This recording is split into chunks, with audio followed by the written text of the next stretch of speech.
Hello, and welcome to the channel. How are we all? Not bad. Not I'm bad. a bit spooked out now. Good evening, everyone. How are we all today? Can see some few people in the chat already. We've got Ayap, Admiral Belzadil, Soup Visual, Rotting Pikachu, and Anathema, all on time. I am not late. I didn't need to grab a drink. Ignore what that says in the chat. Yeah, so we're going to be talking about the Zodiac. Hello, Right Honourable Fez. Yeah, so we're going to be talking about the Zodiac Killer.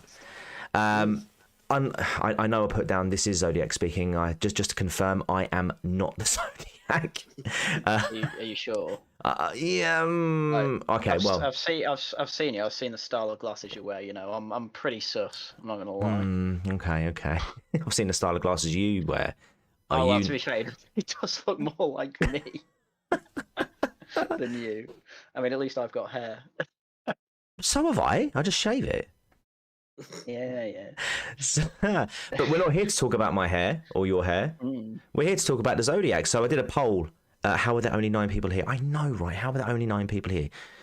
Come on, guys, get some shilling. 13 now. It just jumped up by about 4. Oh, nice. So, yeah, we are. Yeah, Beyond the Pale. What is that? Dia Dui Mo Shed. I probably butchered that. Oh, is he trying his own cryptogram? I don't know. No, she's Irish, and I don't know if that's. Because she said that on. Hello, my friends. It means. Hello, my friends. Because you said that on that chapter video. Because funnily enough, that chapter released a video about an hour ago. The case of Rocky Rambo, Waynam Cam. That was a weird one. But who released a video on that, man, about a month ago? Oh, yes. So what happened to Teabag, that crime guy? You're fooling. Oh, you're fooling no one. Dead name there. That's against the law or something. Something like that. Well, still at $1.99. Wanted to support the channel. Thank you very much. Very kind. Yeah, it's kind of like being the crime version of the history guy. Essentially, yeah. So, but anyway, we are here to talk about the Zodiac, and with me today, I've got a couple of guests. So, for those who watch Proper Horror Show's channel and are familiar with the Double Feature Horror Show, where we talk horror movies, I have the regular featuring guest there, Haryan Glaeddyv. Haryan, how are you? Hello, what up, my drillers? It's the Zodiac Killer didn't kill anyone with a drill. Zodiac Killer, not the Zodiac Driller. Sorry. The Zodiac Driller. Oh, you missed a trick there. And that is such a dad joke. I am a dad. Same here. Yeah. Same here. So and first time I believe on the channel. I have a gentleman called Rhubba. Rhubba, how are you doing? Hello there. Oh, I'm very well, thanks. Good stuff. So for those who haven't heard of you, Rhubba, do you want to tell the guys a little bit about what you do? Oh, right. Well, I've had a strange sort of journey through YouTube. I suppose you might describe me as the YouTube live stream version of like Alan Davis, for one of those guys who's always on every panel show. Okay. Yeah. And I seem to be on everybody's live stream, so you're a bit cleverer than Alan Davis, I'd say. We went to the same university. He was a third year when I was a fresher, so we slightly overlapped. Yeah. So yeah, but freshers don't mix with third year. So I just saw him around, and then a few years later, he's doing stand up, and I go, wait a minute, I remember that guy. Yeah. On the subject of Alan Davis, I've seen him act in real life, filming a show. Because one of my friends, their parents' houses was being used as a location. So obviously I'd go around just to see them filming, and I was 7 at this point. Didn't know it was Alan Davis, and then I watched QI a lot later. And I'm like, wait, I've seen him act. So wasn't the yeah. It wasn't the windmill, was it? No, it wasn't. No, that's in the south. I'm up north. Yeah. Unfortunately. But yeah, I suppose my channel is I do a mix. So what I want to do is do history of film and TV. What I end up doing is kind of culture war stuff. Yeah, it'd be quite cool to see you do some more history and TV stuff because you've got a bit of a background in that, haven't you? I worked for 20 years in the film and TV industry. And before anybody says, "Oh, what did you work on?" I never worked on anything anybody's really heard of. But there's so much work in the industry just doing adverts, promos,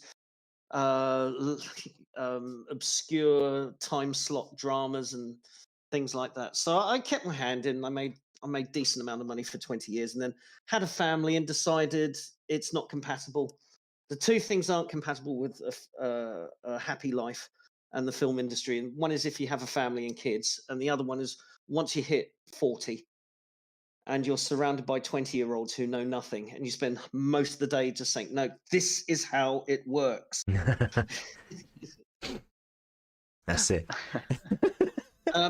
Rory says porn industry. No, never did that, but I know a man who did. Nice. Stella says, I don't know who Robert is, but I love his voice. Just so you know, guys, whoa, hello. I've left links in the description below the video.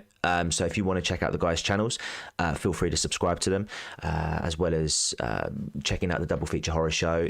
Robert, you'd be quite good to have on that, especially because of that background as well. Obviously, doing a lot of film, movies and stuff.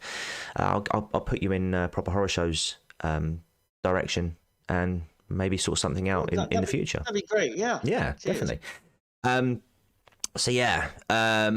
Supervisual asks if you've participated in snuff films. No. And unlike porn, that's something I never wanted on the scene. Although there are times when there was an actor or a cameraman on a set, and I had fantasies. No, okay. But that's as far as it went. Fair enough. Well, should we park that there for the moment and move on? So, as I've said for the third time, we're here talking about the Zodiac Killer. So there was a poll that I put out last week, and I asked, did you want to do the Zodiac Killer? Did you want me to cover the case that I'm currently working on, or something else? And Zodiac wins. I like democracy, so I'm of course going to adhere to that.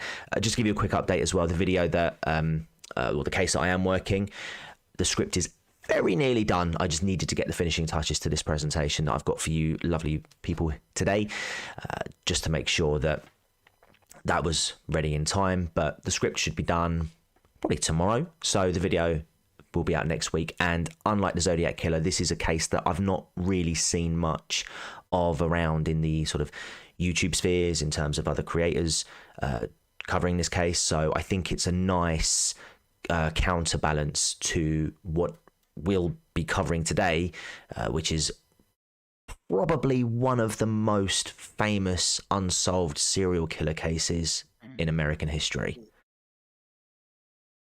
I think so.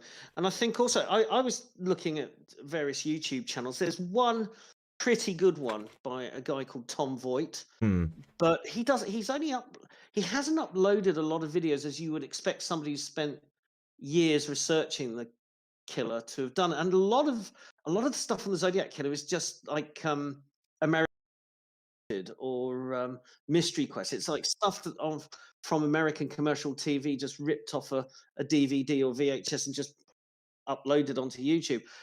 Hardly anybody's done a sit-down analysis discussion about the case. Yeah, I mean, I'm sure there's like podcasts. If you check out places like Spotify, I imagine that they'd have places like that would do that. But I really wanted to do this. In fact, I'd spoken to you about this months ago when I first started doing this. We were going to cover the Zodiac Killer, and especially because it was like we'd spoken about it, and then a couple of days later the 340 cipher. We're going to get into this a lot later, but then the cipher, then there was that big news about the 340 cipher, and we were like, we have to do this, and it just never materialized. But there have been some more recent developments, which means that actually we can bring you a sort of a background as to the history of the case, as well as cover some more recent developments which keep it, I suppose, relevant for those who perhaps aren't aware of them. So yeah,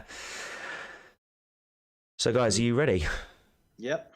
Are you ready, Haryan? Yeah, go for it. Oh, actually, just I was okay. No, I'm not ready because you want to say something. no. I was actually gonna. I was just gonna say, like, in terms of sort of like your knowledge of the case, do you know much about it at all, or? But I kind of know things around it because I know there's been CSI episodes kind of based on the Zodiac Killer. There's been, I mean, loads of stuff's been inspired by the Zodiac Killer. Specifics of the actual case, though, I don't know too much about. I mean, obviously, I've seen the sketch and the kind of hieroglyphics, for lack of a better term, that I've seen of him. But beyond that, I don't know how many people he killed. I know he operated in California, but specifics there, I don't really know. Have you seen the 2007 film? I haven't. With Robert Downey. It's okay it works as a primer. Put it that way. Right. Yeah, no, I haven't seen that, but I know it's got quite a few. It's got, was it Mark Ruffalo, Robert Downey Jr. Was it Jake Gyllenhaal? Jake Gyllenhaal. Yeah. What is this? The Avengers? Yeah, it might as well be. It might as well be. I mean, yeah, Robert Downey Jr. is basically doing what if Tony Stark was a journalist. It's exactly the same performance.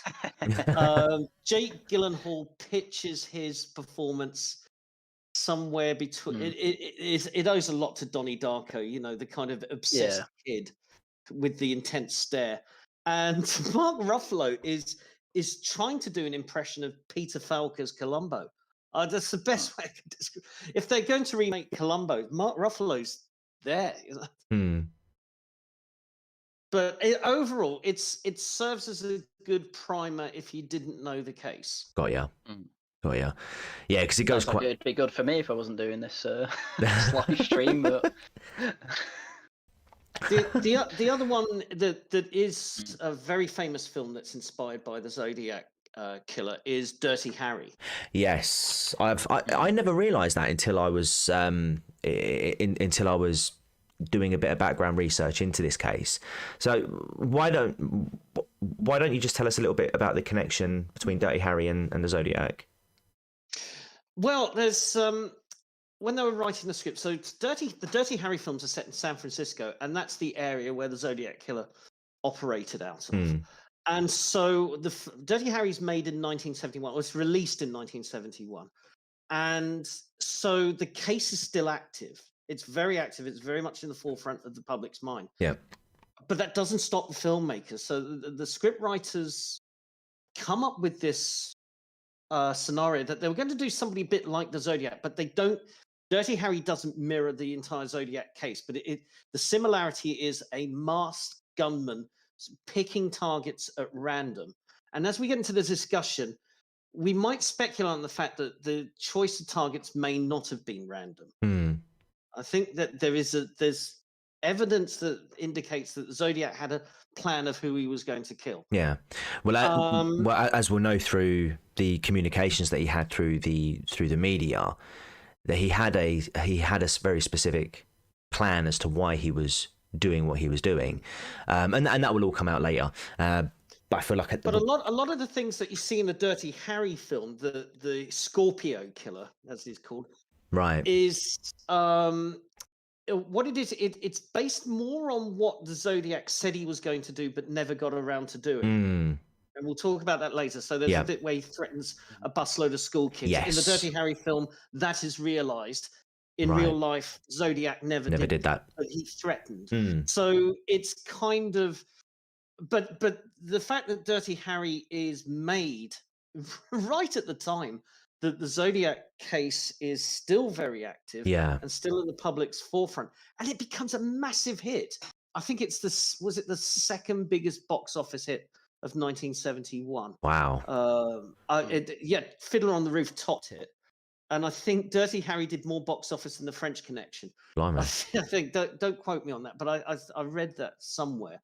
So this is massive hit film that really does cement Clint Eastwood's star status and means throughout the rest of the 70s and 80s, Eastwood can do whatever he wants. And it's interesting that nobody was offended when Dirty Harry came. They were more offended by the behavior of Dirty Harry than they were that the subject was loosely based on the Zodiac Killer. Yeah. Wow. I didn't know Dirty Harry was based on. Yeah, had the Zodiac Killer as an inspiration. Yeah. And that's a film I haven't seen like most films. Yeah.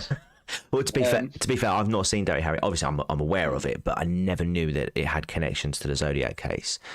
But yeah, so let's talk about the contents of what we'll be discussing today. So, of course, we'll be giving like just a brief sort of introduction into the Zodiac case, give you a little bit of an overview. We'll go into detail about the confirmed crimes that he committed. Now, I say confirmed crimes because there are many crimes that are potentially linked to Zodiac. Too many to mention. We'll get into that. We'll look at some of the investigation that took place surrounding it. As well as, of course, the ciphers, which arguably made this case as big as it was. We're going to go over the suspects, and then we'll have a little bit of a discussion at the end of it. Sound good? Yep. Fantastic. So, Let's do it. let's talk introductions. So, are you seeing this all in the chat, guys? Yep. It's all coming through fine, yeah? Cool. Yeah. So, in terms of introductions, so officially, in terms of the confirmed cases, the Zodiac's crimes began on the 20th of December, 1968. In total, 5 people were confirmed to have been killed by Zodiac, with 2 being injured. However, he may have been responsible for the deaths of between 20 and 28 people, and the Zodiac himself alleged to have killed 37. He would write coded letters, ciphers, and send these to the media. While some ciphers were easily cracked, others to this day remained unsolved. I should have put air quotes over the unsolved because there's some recent developments with regards to that, which we'll talk about later. Which is, there you go, I've just said it there. So anything you want to sort of attach to that on top? Rhubba, Haryan? Let's see. Yes, so Zodiac claimed killed 37. Yeah. I don't think we'll have time to do No. all the possible all the possible ones, but I think there's 3 of particular interest in the, what would you call it, the expanded canon. Yeah. There's 3 I think that we should mention. Yes, definitely. I think what we'll do is we'll talk about the ones that he did do, or that he's been confirmed to have committed, and then you can sort of go through the 3 in particular. I think I know one of them that you'll be talking about, but I'll let you take ownership of that one. So I mean, I guess my question would be at this point: how do 2 people get injured by the Zodiac Killer, and you'll kind of not make it easier to find him? Because I guess they saw him because we have the sketches of him. So I suppose this is one of the things that makes the Zodiac Killer so compelling. And I think when there was that discussion on, this is a few months ago, on DB Cooper, you go, what do you mean you can't find him? Everybody saw him. Everybody saw his face. They can remember his voice. What do you mean you can't find someone you've got a description of? There are 2 survivors of Zodiac attacks. And although, to be fair, one of them never saw Zodiac's face, but did hear his voice. The other one briefly saw Zodiac's face. No, one of the victims who died did see Zodiac. Gave the description. Yeah. And she in the ambulance on the way to hospital before she died, she was able to give a visual description. Yeah. And it tallies with all the other descriptions. Yeah. And not to mention as well, there were teenagers that also gave a description as well. So the 3 teenagers at the Stein murder. Yeah. Yes. So yeah, the first confirmed crime committed by the Zodiac Killer took place on December the 20th, 1968. I just want to sort of taper on top of this as well. I say the first confirmed case because I think, if memory serves, the first suspected crimes that he may have committed were as early as 1963. Rhubba, right. Yeah. So the first victims were 17-year-old David Faraday and 16-year-old Betty Lou Jensen. The pair were on their first date together and were planning to attend a Christmas concert at Hogan High School, which was only about 3 blocks from Jensen's home at the time. However, instead of going there, they went to visit a friend before eating at a restaurant and then driving out to Lake Herman Road, where they arrived at about 10:15 p.m. Faraday parked in a gravel turnout. Basically, Lake Herman Road was a well-known lovers' lane. However, their date would come to a horrific end when shortly before 11 p.m., nearby resident Stella Borges found them dead. Ooh. Yes, David would be found by the car, and Betty would be discovered 28 meters away. Want to talk about that a little bit more? Okay, and Harry, jump in with any questions that you have, because this is okay. Were they shot or stabbed? these two were shot. Yes. All right. So what you're going to see with Zodiac is that, like a lot of serial killers have a way. Like you take the Yorkshire Ripper, he has a way he wants to do things, right? And so the crimes follow a set pattern. What you get with Zodiac is he's constantly adapting. Each one is similar. So think of it as a series of Venn diagrams. So you have this case, and it's the next killing isn't a carbon copy. It morphs. He changes one or two particular details of how he wants to do things. So in this one, what he does is that what they speculate on, because where the bodies were found, is that he ordered Faraday and Jensen out of the car. Yeah. So we don't know much about the build up to this, to the shootings. But what is known is that he pulls up his own car, or he makes his way to that point, points a gun at this couple and orders them out of the car. What's thought then is that Faraday was probably the first to be shot because his body was found next to the car. At that point, Jensen decides to peg it. She starts running away, and Zodiac guns her down in the back. Yeah. So, and other than that, I think they found tire tracks. Yeah. They found cigarette stubs, but we have DNA now, so you would analyze them. They were just whisked away. They were found. They were noted. So we know Zodiac's a smoker. Yeah. And that might come into play later on when we discuss suspects. Okay. Yeah, it's actually interesting you mentioned about DNA because, Harry, you asked, how did he get away with it? Obviously, bearing in mind, at the time that these murders took place, forensic and the forensic technology available was nowhere near what we have nowadays. And a lot of the evidence, as Rhubba mentioned, was just, it was bagged and tagged, and then it was more or less... It became too contaminated to be able to pull any sort of reliable DNA from it, because it had been passed around and cross-contaminated to the point. One thing I will mention now that I don't mention in this is what they have tried to do in recent years is extract DNA from the stamps that the Zodiac used when mailing the letters out. Of the actual stamps? Actual stamps. Yeah, because he would post... We'll get to that in a bit. That's really interesting, actually. Yeah. But again, it's just really tricky because not a lot of evidence is... Yeah. DNA doesn't last forever, yeah. No. I mean, another thing on the Lover's Lane, though. Yep. From what I've seen from American films and things like that, there's usually more than one car that goes on a Lover's Lane at a time, but I assume that was the only car there, aside from the Zodiac Killers, I suppose. Yes, and this will also indicate how, when we get to the very next crime, how Zodiac operates and how he adapts to the situations. In this one, I'll just add, before we move on to the next crime, so what's the police response to this? So they show up, they find these two dead teenagers, and they think it's a shooting. Yeah. Their initial suspicion is that they're not thinking serial killer. Why would they think serial killer? They haven't linked it to any other unsolved murders in the area. And there are unsolved murders, as we said, going back to 1963. They don't link it to any of that. They think these are, they think it's a teenage high school drug ring gone wrong. Yeah. That's their initial assessment is, well, Faraday and Jensen, they were there to buy drugs or pot or whatever. And then something went wrong and they were shot. And so they start looking at high school students and those who hang around high schools.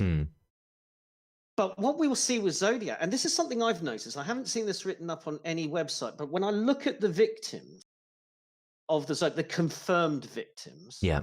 and one or two of the others, the first impression I get when you see their photographs is you go, these are squares. These are not wild, hippie, counterculture teenagers. These are square teenagers. These are kind of normies. Yeah, they're nice. They seem to be quite nice, upstanding, you know, doing well for themselves. Young individuals. Again, maybe, but again, you know, talking about adapting, Paul Stein I would imagine be the exception to that rule. Yes, you know, that's going to be a really interesting one. But yes, but we see in these early ones, boomers, and with a couple of the suspects that, you know, the guy usually has a very nerdy 60s square haircut. The girls aren't really fashionable hippie type. They're harking back to that kind of Jackie O look. When you see them at prom, you see them in their prom outfits. You see them kind of presentable. Yeah. And so that could also be something that's why Zodiac's choosing certain targets. But yes, you would think there's other cars that night because it's a lovers lane thing. But remember, there's a high school concert going on, and that's where most of those high schoolers are going to be. So in terms of opportunity, he had the opportunity he had the opportunity to do what he did, and under the knowledge, sort of safe in the knowledge that there wouldn't be that much activity out in that area at that particular time. So you could tell that he planned these events. You know, these were well thought out in advance. These weren't just a sort of spontaneous thing that he would go and do. You know, there would be a lot of thought and planning behind it. So we'll move on to the next crime, which actually took place just under 7 months later, on the 4th of July. Again, Independence Day, so a big event. Lots of people are going to be out and about and away. And this took place at Blue Rock Springs Park in Vallejo. I hope I'm pronouncing that right. And this was only 6.4 kilometres, or just under 4 miles from Lake Herman Road, so quite close to the first confirmed murders. The victims this time would be Darlene Ferrin and Michael Mageau. And so basically, after parking at the Blue Rock Springs Park, the pair sat in Ferrin's car. Shortly after, a second car pulled up alongside them, but this car would drive away after a few moments. But about 10 minutes later, a second car pulled up. The driver got out, pointing a torch directly at the car. Thinking that it was the police, Ferrin reached for her ID. However, the flashlight aiming them in the eyes, disorientating the pair. The individual let off 5 shots using a 9mm Luger. Both Ferrin and Mageau were hit, with several bullets passing through Ferrin and actually hitting Mageau. The man then walked away, but then as he was walking away, he heard Mageau moaning, and then returned and fired 2 more shots before driving off. Now, at about 12:40 on the 5th of July, so they just turned midnight, a phone call came through to the police.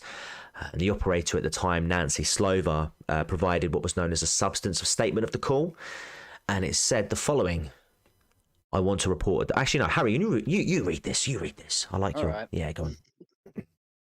I want to report a double murder. If you go 1 mile east on Columbus Parkway to the public park, you will find the kids in a brown car. They were shot with a 9mm Luger. I also killed those kids last year. Goodbye. Ooh. So police naturally would arrive and find both Ferrin and Mageau at the scene. Ferrin sadly would pass away at hospital, or be pronounced dead at hospital, I should say. Now Mageau would survive, despite being shot in the face, chest and neck. And this is where we got a description, and this is why we know so much about this particular case, why we can be a bit more detailed than what happened before, because we have a survivor. And they described the attacker as being between 26 and 30 years old, between 195 to 200 pounds, 5'8", white, male, and having short, light brown, curly hair. What do we think about this one so far?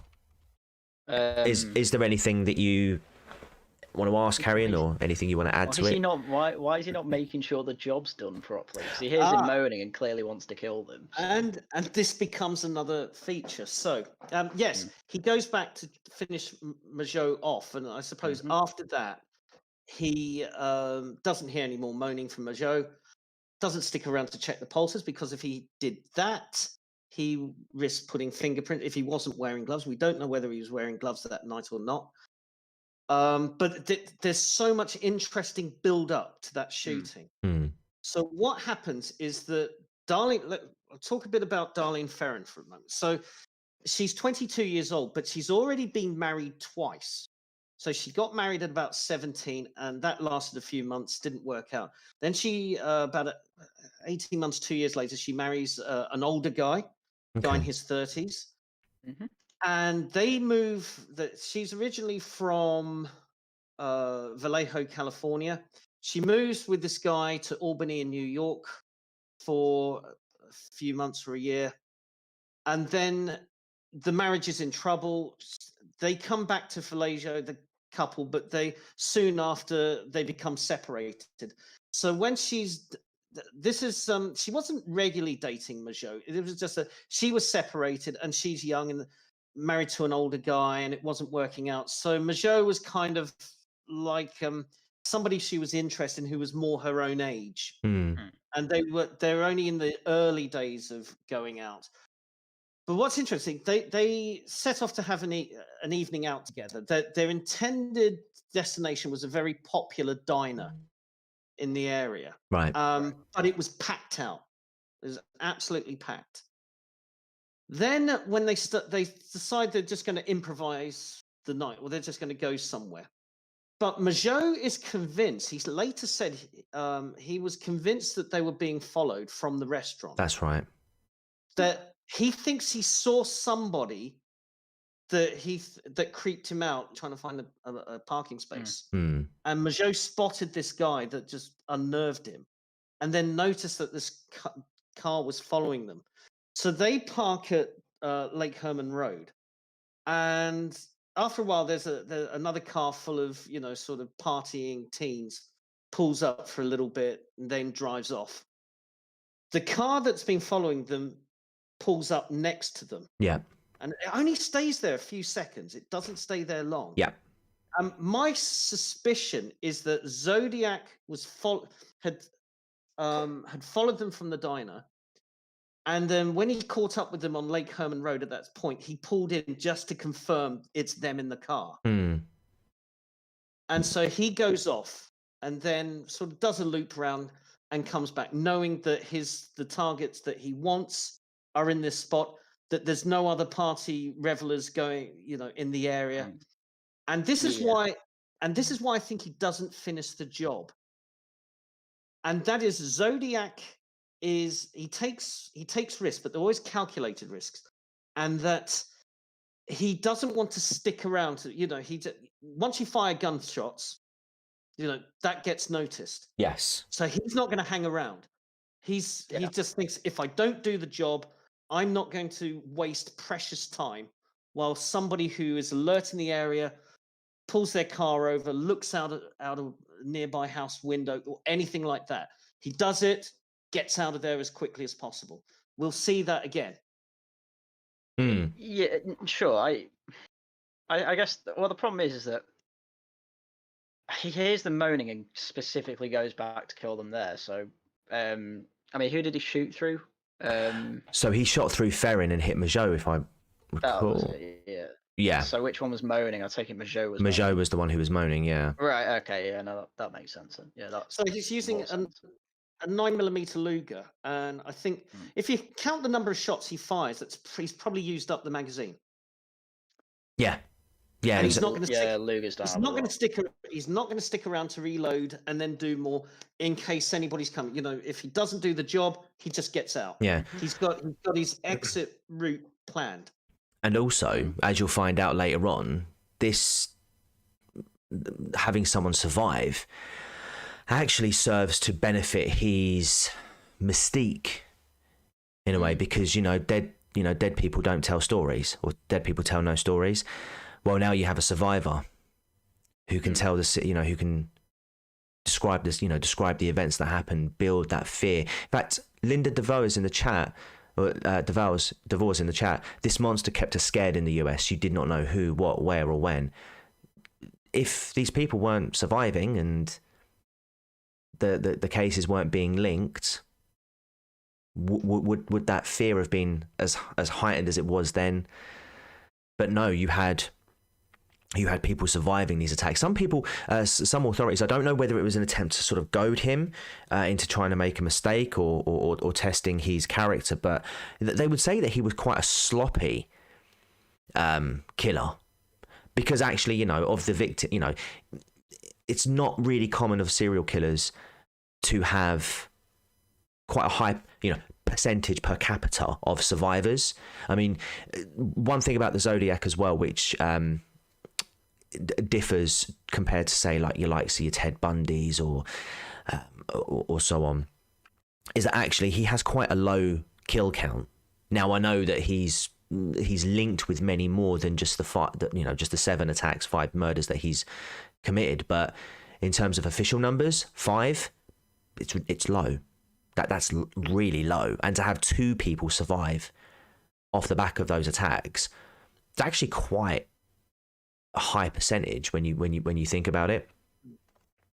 I think a lot of with Zodiac is that it's his planning before and after.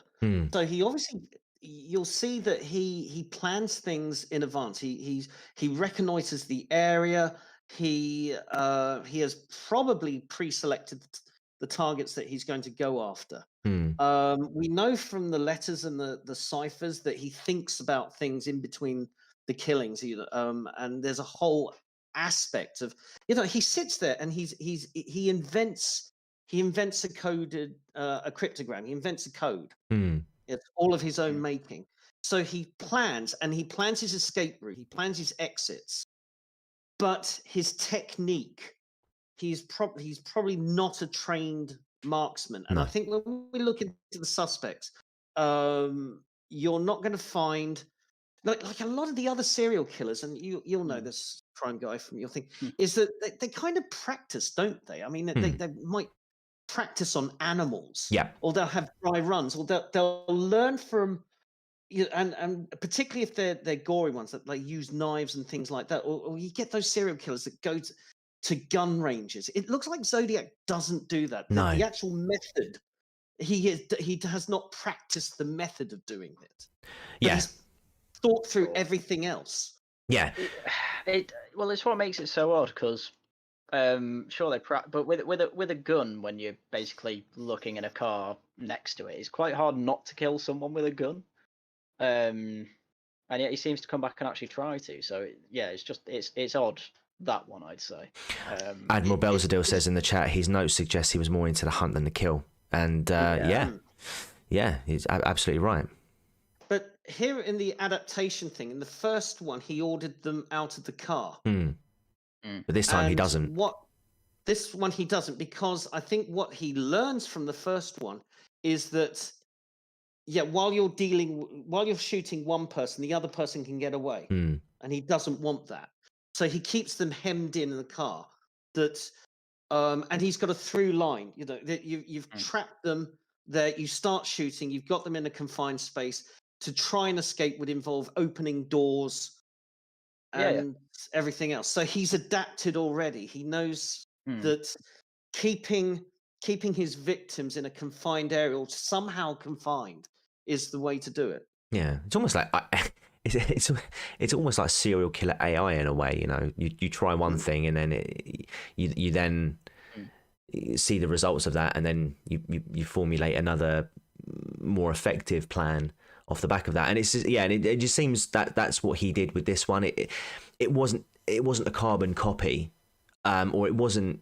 It was similar in respects to the last killing that he did, but there were minor tweaks in there. But like you said, Rhubba, with the Yorkshire Ripper, the MO was pretty much spot on each time. But there were little tweaks in each one of them. And in fact, actually, it gets to a point where it just goes completely different. which you'll see. And actually, we'll even start to see some variations in this one. So, but it's interesting how you say the AI, that his adaptive learning from this. And I think that's one of the things that makes Zodiac terrifying. Why he strikes terror is that those of us who are old enough to remember that when Star Trek introduced the Borg, you know, this kind of, and they became one of the greatest baddies of the Star Trek universe. It's always adapting. They've always learning. They're always learning, and they're one step ahead of you. And you get that with Zodiac. This kind of plays on this fear. And when people talk about they're scared of AI, you know, how is it? Will its capacity to think outpace the smartest human minds?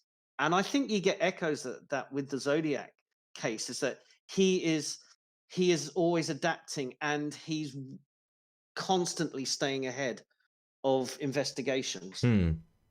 Yeah.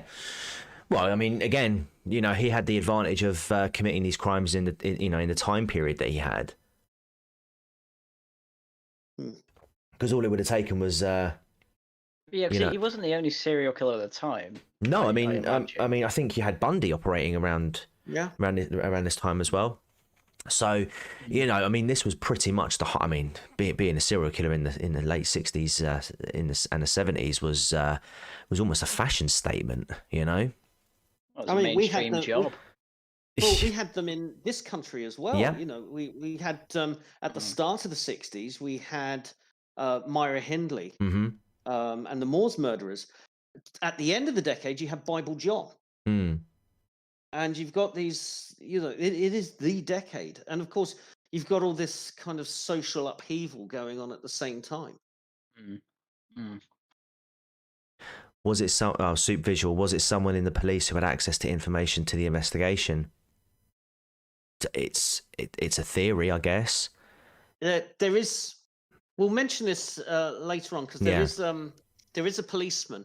Well, there's two policemen that get caught up in this. One is well known because it's depicted in the movie, and we'll get to talking about Inspector Dave Toschi of the San Francisco Police Department. Yeah. But there's another one. There's in the is it the Riverside Police Department? There is a policeman who rises up through the ranks, and at one point he actively steers the investigation away from Zodiac suspects, right? And onto somebody who was not connected, but he diverts all these police resources, and that police chief was later found out to be a child sex offender. Blimey. And a dangerous person in his own right. Yeah. And so that is I learned that recently, and I just whoa. And when you connect it with a couple of the Zodiac cases, you just go, yeah. But I would say at this stage that there is no evidence of the Zodiac being a policeman, or that he was receiving assistance from the police. Okay. Should we talk about the next crime? Let's do it. So the next murder took place just over 2 months later, on the 27th of September 1969. Union Pacific College students Brian Hartnell and Cecilia Shepherd were at Lake Berryessa picnicking. They were situated on a small island connected by a sand split to Twin Oak Ridge. While enjoying their time together, Cecilia noticed a man close by who was acting strangely. Ad. Okay. Have you had an ad? Okay, no, message gone. So just to sort of add upon this, Cecilia sort of looked out into sort of like the lake, and she saw a man acting strangely, but he was quite a distance away at the time. But every time she sort of looked away, it was almost like a horror trope. Every time she would look away and look back, he was getting gradually closer. And she would go on to describe that the man sort of shared similar features as the man that Majot described to police. But as he got closer, she did sort of say to Brian, "Look, there's a guy over there acting weird," and he was almost like sort of just ignore it. And eventually he would sort of like disappear out of sight. But before they knew it, he was then back. He had donned the suit that you're seeing on the right. Is an artist's depiction of the suit, the attire that he was wearing. I mean, look at that. Yeah, you'd shit yourself. I know. If you see the 2007 David Fincher film, that is the creepiest scene. Yes. In the whole film. Yeah. It just, because it is exactly as you described. This couple are down by the lake having a conversation. She looks over and says, "There's a guy," and you just see a fleeting image. And every time they look away and they look back, it really is like that. He's closer. Getting closer. And then the last time, that's from that angle, that shot, that picture. I'm actually getting goosebumps just thinking about it. You know, that's how like disturbing it is. I've Google imaged it. That's Yeah. Basically, Zodiac claimed to have escaped prison and needed their car and money to travel to Mexico. He said that he killed a prison guard, I believe. But yeah, he needed their car because the car that he was driving was basically too hot. He should have stolen one with air conditioning. So what he did was, I get it. So what he did was he got Cecilia to tie up Brian, and then after that was done, he then tied up Cecilia. He did tighten Brian's restraints because Cecilia rather cleverly tried to sort of leave them a bit loose, but yeah, it didn't work out. Now, Brian believed at the time that, you know, if he was just after the car and needed a bit of money, then that's what he was going to go for. So just comply and everything will be okay. Don't worry. But that was wrong. Oh, and also actually, you know, especially because he was covering his face. You know, if you're not planning to let these people survive, why would you cover your face? You know, So his mentality was, look, he's covering his face. He's assuring us he just needs a car and money. If we just comply, we'll be okay. We won't be able to identify him because he's, you know, wearing that massive, like, horrible mask. But he was wrong. Rather than using a gun this time, he drew a knife and then he stabbed Brian 6 times and Cecilia 10 times. And then after leaving the pair for dead, he then hiked 500 yards to Knoxville Road. There, he would go to Brian's car and draw the following: Vallejo, 12/20/68, 7/4/69, September 27, 69, 6:30 by knife. Just quick interesting little factoid about this image that you're seeing now. When police initially released this image out to the public, they covered up the by knife comment because they were hoping that if the killer came forward, they would be able to confirm what was on the door and therefore rule out any hoax, like confessions or hoax leads that would come through. But then at 7:40, a telephone call was made to police. Do you want to read this one out, Haryan? Yep. Okay. I want to report a murder. No, a double murder. They are 2 miles north of park headquarters. They were in a white Volkswagen Carmen Gear. Finish it. I'm the one that did it. I'm the one that did it. Sorry, the stream's a bit behind. That's fine. Brian would free himself and find help in the form of park ranger Dennis Land. Both Cecilia and Brian would give detailed descriptions of their attacker, which, there you go. How'd you like that? Anyone. So to add to that, Brian never saw Zodiac's face because he was facing out towards the lake and Cecilia was facing towards Brian and saw Zodiac over Brian's shoulder. Yeah. But what Brian did, and it was it's one of those things where you go, that's a good idea, Brian, but it didn't work. Yeah. Is that he thought he would engage in an extended conversation. That's right. Yes. So Brian was like, he was talking about everything. I'm a sociology major, man. I know you're going through problems in life. Maybe I can help you. He tried to he tried to psychanalyze him, didn't he? He tried to psychanalyze it. And Brian Hartnell is the best Zodiac witness that the police ever had. He's a very bright young man at the time, and he gave full interviews. You know, he chose to put himself out there, not to make money, because he's never written a cash-in book or anything like that. But he figured that the more he told the story, that the more it might jog someone's memory. Yeah. So, but he gives an expert voice description of what Zodiac sounded like. Yeah. But it was really Cecilia's description, and again, you know, the commonality between what Majot said and what Cecilia said gives the authorities a better visual clue, but it's not the final visual clue. No, this is coming up next. Yeah. But yeah, there's so much I could say about this case because it's quite pivotal. So again, we see Zodiac. He comes in, he's got the gun, but he doesn't shoot them this time. No. Stabs them.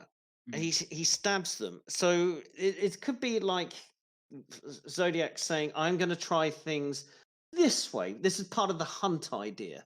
You know, I've done the shooting bit. Now let's try the stabbing bit. But here's the thing. So it's not only that, knives are quieter as well. Knives are quiet because that's right. They're at a lake, and lakes are quite echoey. Yeah, exactly. Yeah. And there were park rangers. There was also not far, like along the banks of the lake, not far from it, is a skin diving center. But again, how did the Zodiac find these two? Well, obviously, was probably following them at a distance. But there's one other wrinkle in the story, and that is Zodiac may have selected Cecilia as his primary target. And this was uncovered about 2 years ago. So one of the amateur Zodiac investigators, I've mentioned his name before, Tom Voigt, just started looking around and started saying, did any of the Zodiac victims know one another? And so he started looking, and he drew a dead end with Brian Hartnell, but he looked at Cecilia Shepard. Yeah. And before she was living in that area, because she was another student, she was doing, I think, a postgraduate degree. But she was a native of Riverside. Correct. And Riverside had one definite Zodiac victim. I think it was Betty Lou Jensen lived there. But also one of the ones that Zodiac claims, but is not one of the official lists, a girl called Sherry Bates. Cherry Lee Bates, yeah. Cherry Lee Bates. She probably knew Shepard. They were both studying music degrees at bachelor level. And they were at two different colleges, but the two colleges shared the same library. And next door to the library is a diner where all the students hung out. So Shepard has this Riverside connection, this student connection with one of the other suspected victims, and lives in the same town and is roughly the same age as another student. And this is going back, remember, a year to 1968, who also frequented the same diner, the same library. So the thinking is that the primary target was Cecilia Shepard. Zodiac had seen her some point before, and decided she gets 10 stab wounds, but Brian only gets 6. Yeah. He also, when he phones up the police, he says, "I want to report a murder," and he corrects himself. Actually, no, a double murder. So it looks like he was intending really to kill one person, the one person, and Brian was just going to get it anyway, because he's there. Almost suggests that he was almost tunnel visioned at that point. If you're saying that Cecilia was the intended target, I want to report of murder, thinking just Cecilia. Oh, actually, no, because that other guy there was there. Yeah, double murder, definitely. Yeah, and absolutely. It's again, like, there's so many different theories, so many different links and connections. It really does boggle the mind how one person could have created such a web of mystery around them. Speaking of Cecilia, though, she would slip into a coma and pass away 2 days later. And as you mentioned, Rhubba, Brian would survive the attack, and yes, he would become one of the most key witnesses throughout the entire sort of history, in the years since. And then we move on to the last confirmed Zodiac killing, which took place on the 11th of October 1969. Now, Paul Stein, the victim, was a cab driver, and he picked up a passenger at the intersection of Mason and Geary Streets, San Francisco. The passenger asked to be taken to Washington and Maple Streets in Presidio Heights, but for some reason, he actually drove past Maple Streets and stopped at Cherry Street. Interesting, Cherry. Think about that. When he stopped, the passenger shot Stein in the back of the head with a 9mm gun, possibly a Luger. Stein's wallet and car keys were stolen, and a piece of his shirt was torn off by the killer. That will play a key factor in later. 3 teenagers witnessed the murder and phoned the police at 9:55 p.m. and they described a white man aged between 25 and 30, around 5'10", with a crew cut. However, dispatch incorrectly told officers to look out for a black man and not a white man. Wow, that is systematic racism. Well, yeah. It was quite, yeah. So, I mean, how you make a mistake like that. I know racial profiling was a thing in those times, but I mean, it's one thing to say it's definitely a white guy. It's definitely a white guy. And then they go, nah, look for a black guy. The mind boggles in terms of how you'd make that much of a miscommunication. But officers Don Falk and Eric Zelms, they witnessed a white man walking along the sidewalk east on Jackson Street as they were driving around searching for what they were looking for. They were looking for a black man. So they saw this man for about 15 seconds, and because they were looking for a black man, neither officer decided to actually stop this guy. And he was in the vicinity in terms of the direction that he was traveling. He was going away from the murder scene. In the years since, it's widely believed that the man that they drove past was likely the Zodiac Killer. Ugh. And no other suspects were found. Because when the 2 police officers were asked, well, can you describe this guy? Guess what they came up with? 5'8", stocky, between 25, 35. Crew cut. With the crew cut, yeah, but slightly curly, and the glasses. Yeah. And so, yeah, this was considered the last of the official Zodiac murders. However, as I mentioned earlier, he may have murdered many more in the years since and the years prior to these confirmed attacks, with the Zodiac himself claiming to have as many as 37 victims. So let's talk about the investigation side of things. Well, shall we just put in some tidbits about the Paul Stein murder? Yes, please do. Fill the gaps. Fill the gaps. Okay, fill the gaps. So he's now shifted to not on some country hinterland around San Francisco. He's gone right into San Francisco, right into this kind of well-to-do end of San Francisco. He hails a cab. Now, we can get into, does he know Paul Stein? And when you look at the leading suspects, about 2 of them do know Stein or have a connection with Stein. 2 of them don't. Right. So Stein's shot in the back of the head, but the teenagers report that they see Zodiac getting out of the front passenger seat. So one of the 2 detectives on the case, we've talked about briefly Dave Toschi, but his partner, Bill Armstrong, Yeah. was convinced that Zodiac was riding in the front seat of the car. If Zodiac's riding in the front seat of the car, the front seat of a taxi, Right. he probably knows the driver. Very true. And that has shaped, depending on which of the suspects that you favor, is often dependent on whether you think Zodiac knew Paul Stein. And I'll just say this about Paul Stein, and bear this in mind, because I love doing the teasing bit here. Yeah. But Paul Stein was a part-time cabbie. Yeah. Because he was studying for a degree in journalism. That's what he really wanted to do. So he was a part-time cabbie in order to help pay for his college courses. And he also did a bit of part-time work in a minor San Francisco newspaper at the time. So, yes. And of course, when the main police show up, they start looking for Zodiac in this suburb of San Francisco called the Presidio. Yeah. But Zodiac apparently has walked off in the other direction. That's it. Yeah. So they're searching the wrong place. Exactly. In San Francisco. Yeah. Haryan, anything you want to add to that?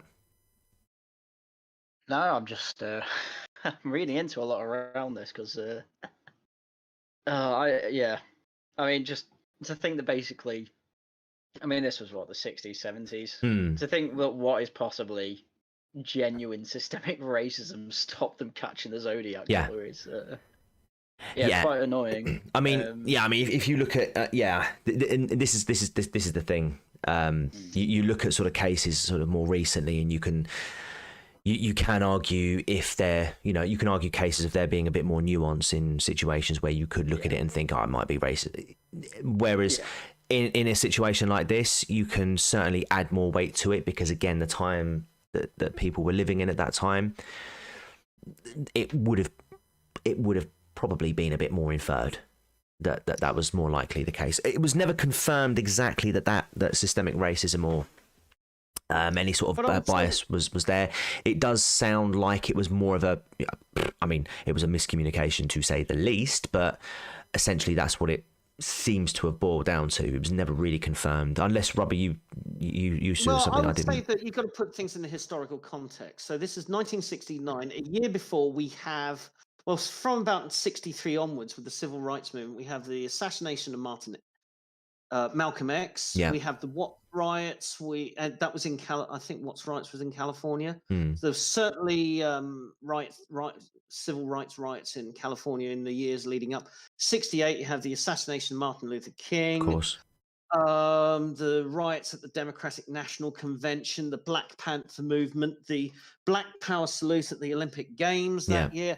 So this is the historical background, and it's probably that everybody was a little bit walking on eggshells, and that if a crime is happening, is it the Black Panthers kicking off again? This kind of, we would say, is it you would hear something going down that, there's been a horrible murder, and some people might go, was it BLM related? It's that kind of charged mentality.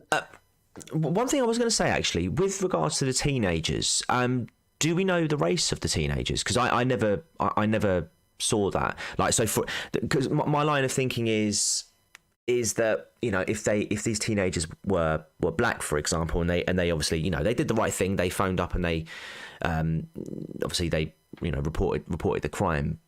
Do you think if the police or that dispatcher maybe at the time, I'm just spitballing here, may have sort of maybe cottoned on by the dialect, actually they're black, they're probably trying to frame it on a white person, so let's just not believe what they're saying, look for a black guy.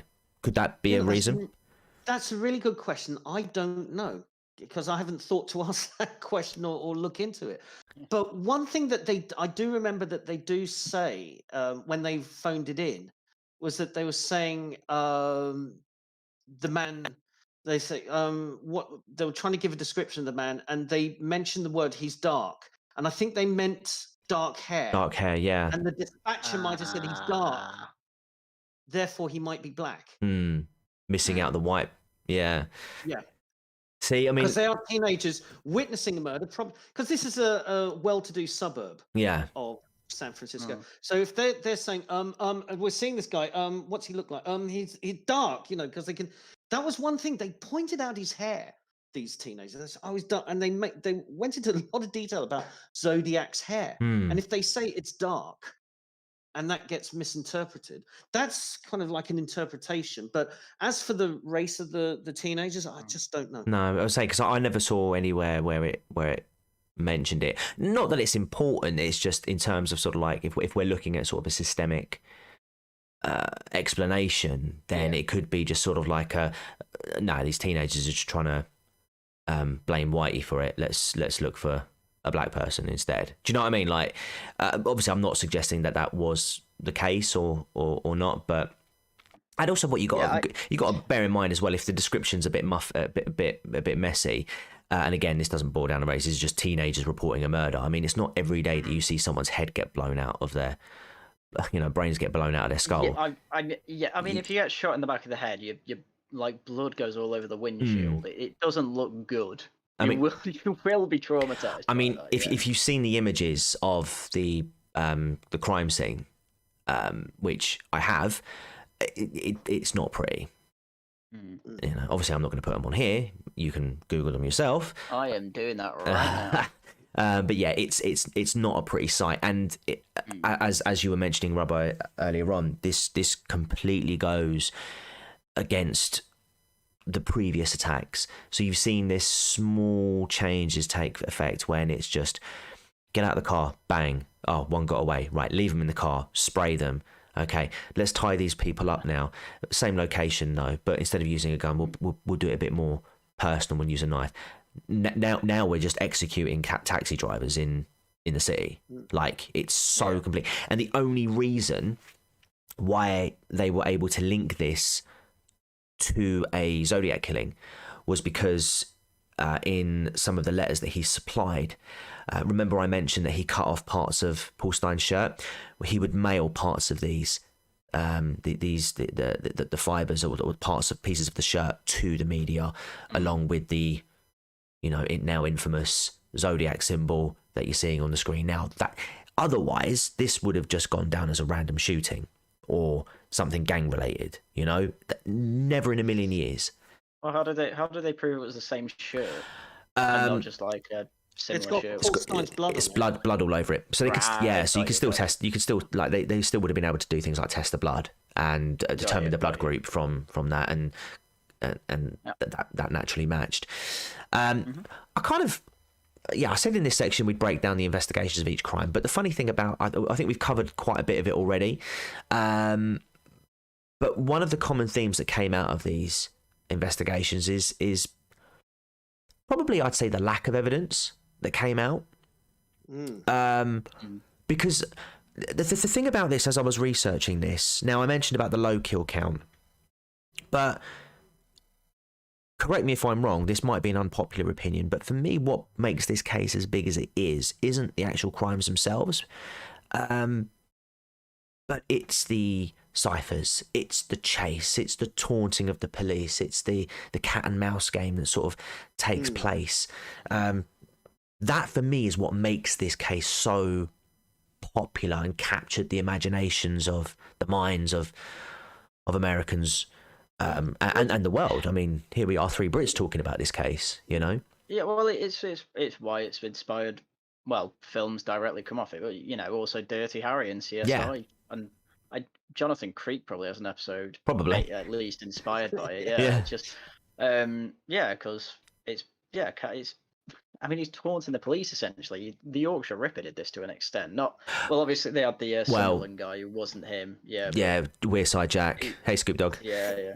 It's really weird, but when you look at the police investigation of the Zodiac Killer, you start noticing similarities in the way the police hunted the Yorkshire Ripper. This kind of you get this lack of communication between different regional police departments. It's not that they're acting spitefully. It's like the Napa sheriff and the Riverside sheriff and the San Francisco Police Department are acting out of spite. It just at times it doesn't occur to them to share information. I actually drew that comparison with the Yorkshire Ripper case, funnily enough. as I was sort of drawing this up.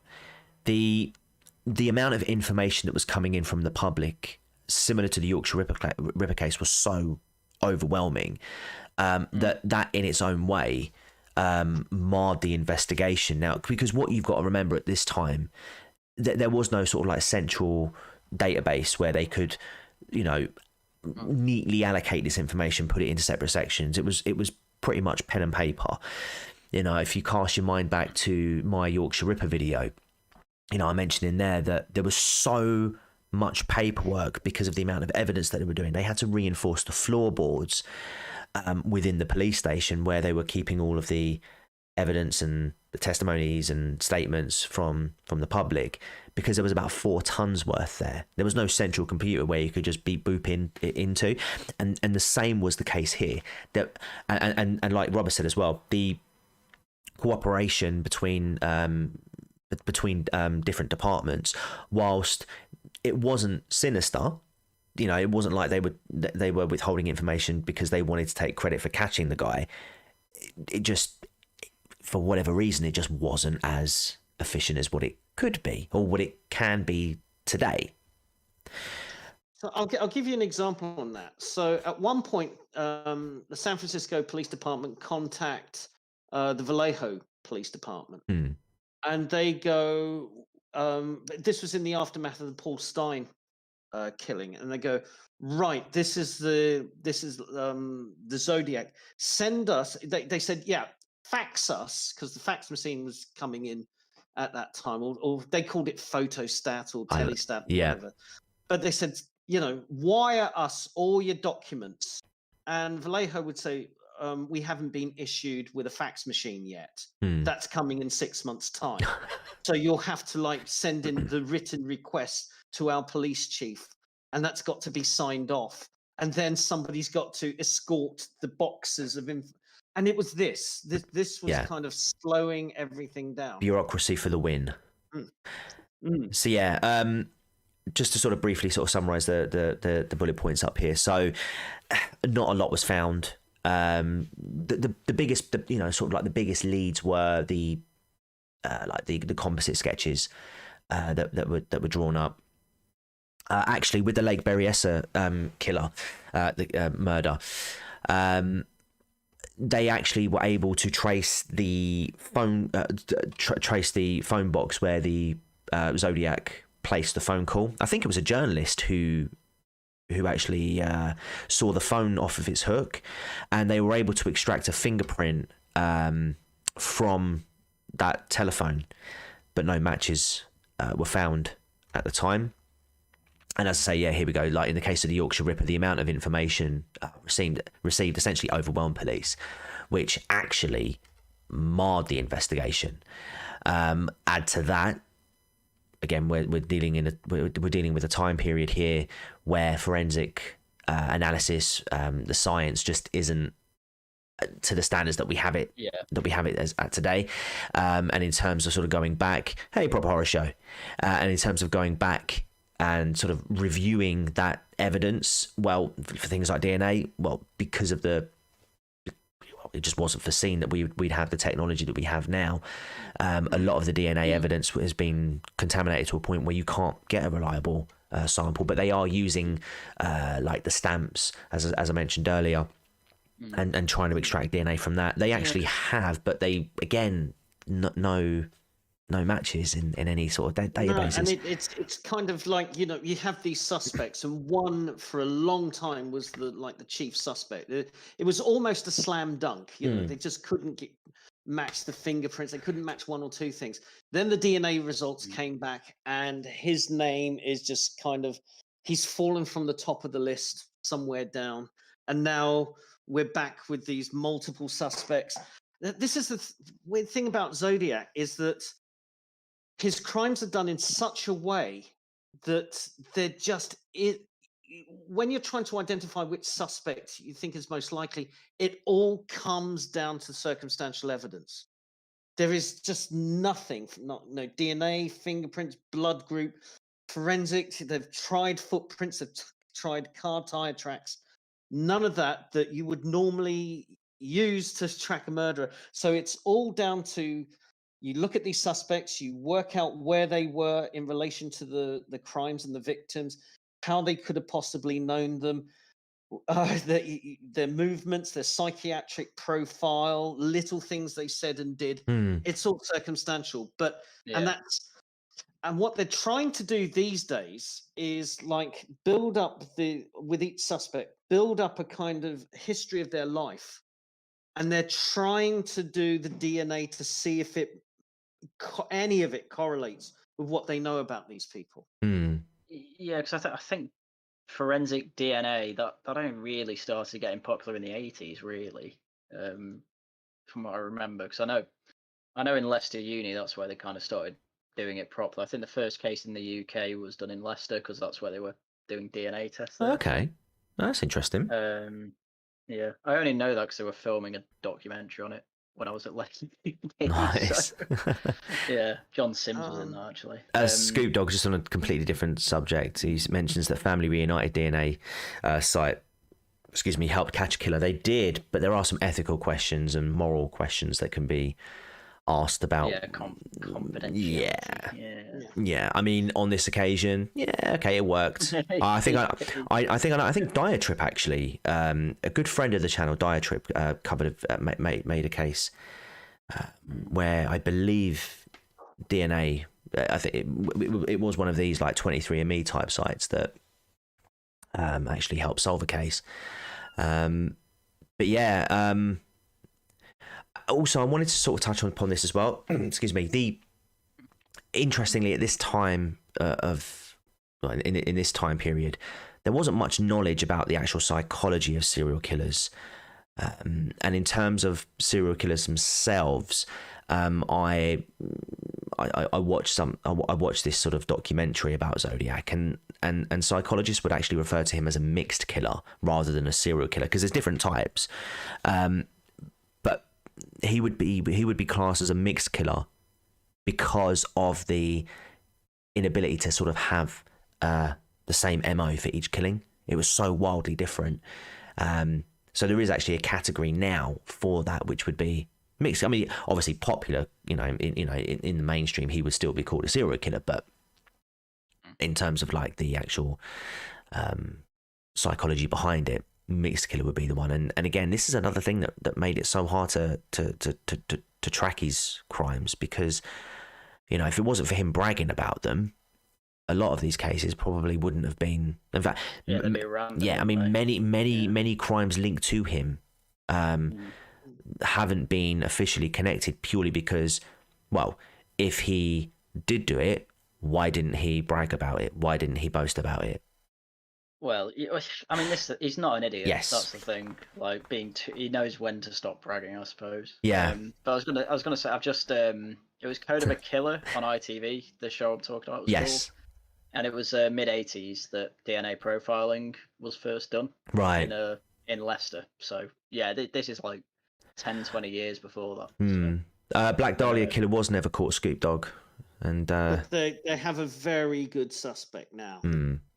They have, but that's a whole live stream in itself. Yeah, definitely, and it might be a case that I cover, whether it's a video or I don't know. Like, guys, let me know. I mean, this is I made this.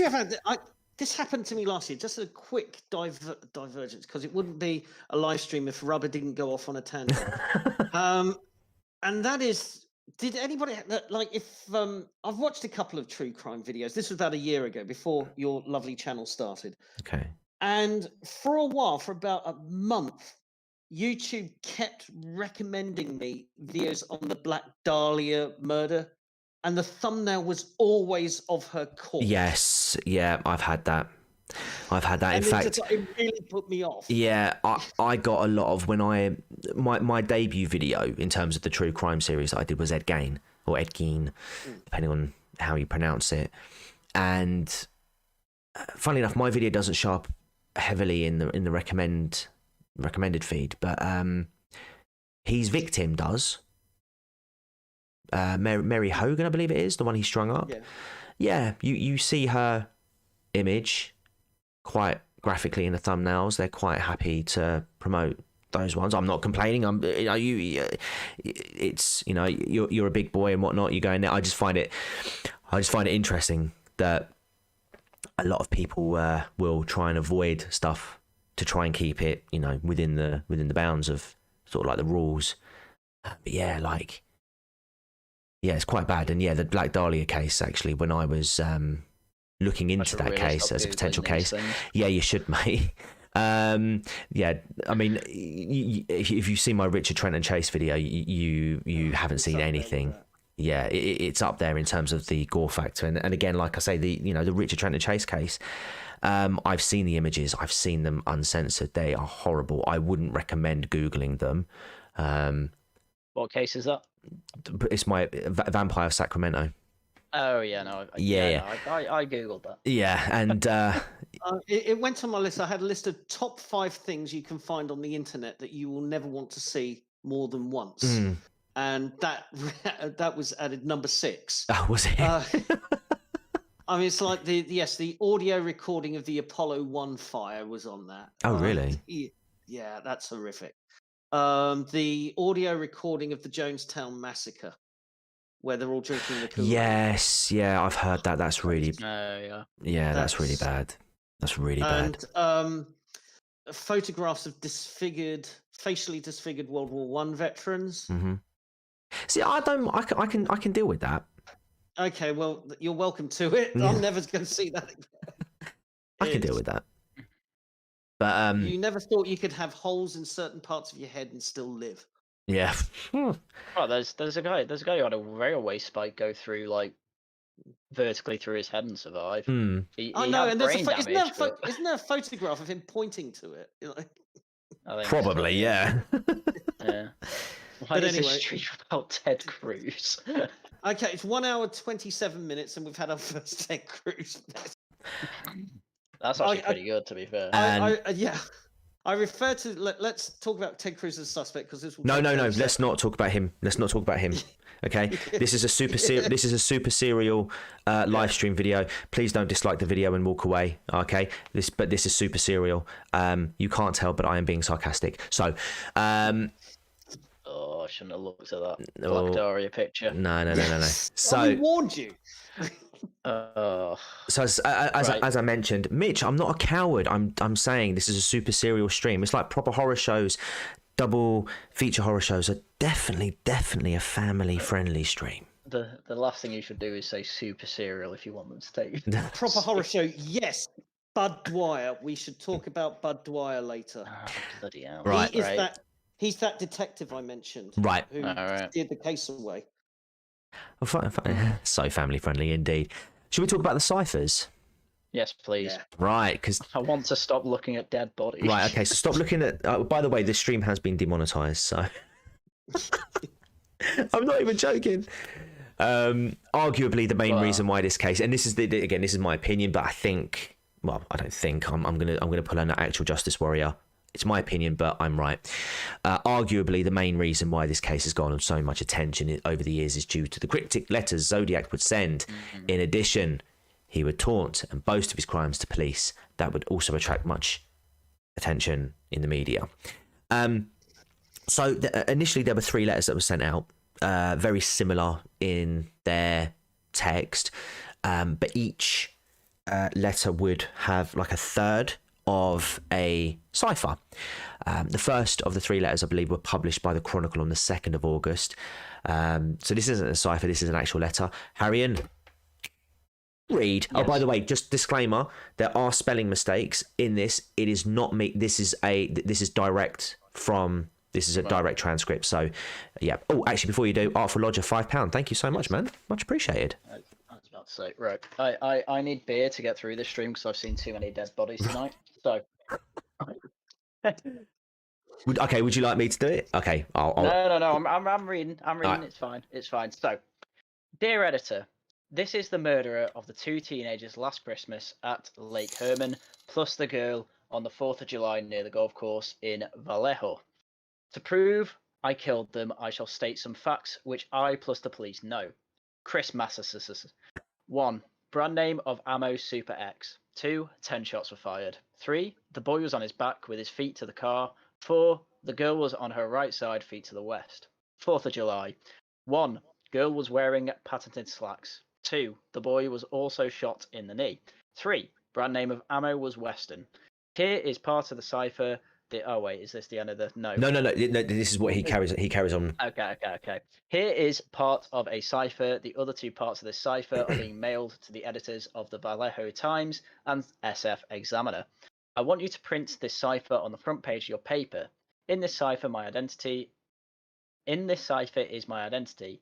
If you do not print this cipher by the afternoon of Friday, 1st of August 69, I will go on to kill Ram Page Fry. Night. I will cruise around all weekend killing lone people in the night, then move on to kill again until I end up with a dozen people over the weekend. Reads like a Guardian article, doesn't it? No. This has less spelling mistakes. Mitch, no wrench. I'll look at getting that sorted out. You're in a stream. Yeah. Ignore him. So going back to it, other similar letters, as I mentioned, would be sent to Vallejo Times and San Francisco Examiner. Along with the letters, as I mentioned, would be the trinity of ciphers known today as the 408. The 408, I believe, is just the number of symbolic characters that each cipher has. Is that right, Rhubba? Yep, that's right. Lovely. Now, these the 408 actually would be solved relatively quickly by a sort of amateur cryptologists, Donald Harden and his wife Betty. Would you like to read the 408, Haryan? Oh yeah. So, hang on, let me see if I've got the right slide. Yeah. So, I like killing people because it is so much fun. It is more fun than killing wild game in the forest because man is the most dangerous animal of all. Wow, that's said in so many horror films as well. That's actually a point about the Zodiac. All right. Well, we'll go into it in a bit. So, to kill something gives me the most thrilling experience. It is even better than getting your rocks off with a girl. Debatable. The best part of it is that when I die, I will be reborn in paradise, and all the lone or stray people I've killed will become my slaves. I will not give you my name because you will try to slow down or stop my collecting of slaves for my afterlife. I'm not reading that last That's one. fine. Right, hang on, give me a go, actually. Ibiorite meth hipiti. Priti Patel. Yeah, so just a heads up, that last bit was likely just gibberish in there, thrown in to try. Yeah, just to try and like throw them off the scent. But also that it makes the perfect square or rectangle pattern of the cipher. Yeah. So it's filler. Yeah, essentially. So yeah, it's pretty confident that that's not going to reveal anything of any significance in the future. Note the word paradise as well as to how it's spelled, because again that will play paradise. So yeah, as I mentioned, that was mostly solved, and we then get a 3-page letter sent to the San Francisco Examiner on the 4th of August. This is 4 days before the 408 was cracked. And what you're seeing here is the letter itself. Now, Haryan, I'm not going to try and get you to read that. I'm not going to get you to try and read that. But I am going to get you to try and read that. But I've tidied it up for you. That is small type. Anyway, so, dear editor, this is the Zodiac speaking. In answer to your asking for more details about the good times I have had in Vallejo, I shall be very happy to supply even more material. By the way, are the police having a good time with the code? If not, tell them to cheer up. When they do crack it, they will have me. On the 4th of July, I did not open the car door. The window was rolled down already. The boy was originally in the front seat when I began firing. When I fired the first shot at his head, he leaped backwards at the same time, thus spoiling my aim. I love how he gets that bit perfect, but can't stop firing. Amazing. He ended up on the back seat, then the floor in the back, thrashing out violently with his legs. That's how I shot him in the knee. I did not leave the scene of the killing with squealing tires and racing engine as described in the Vallejo paper. I drove away quite slowly so as not to draw attention to my car. Why? You've already shot them. I know. Again, this is a Guardian op-ed. Yeah, It makes no sense. That is odd, yeah. The man who told police that my car was brown was a Negro about sorry, YouTube, don't. That's fine. We are reading. Disclaimer. We are reading the transcript of the Zodiac cipher, of the Zodiac layer. So don't worry.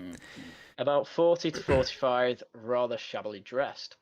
I was in this phone booth having some fun with the Vallejo cop when he was walking by. When I hung the phone up, the damn X-at thing began to ring, and that drew his attention to me plus my car. Last Christmas, oh, that's consistent. He spells Christmas with 2 S's. Yeah. In that episode, the police were wondering how I could shoot at plus hit my victims in the dark.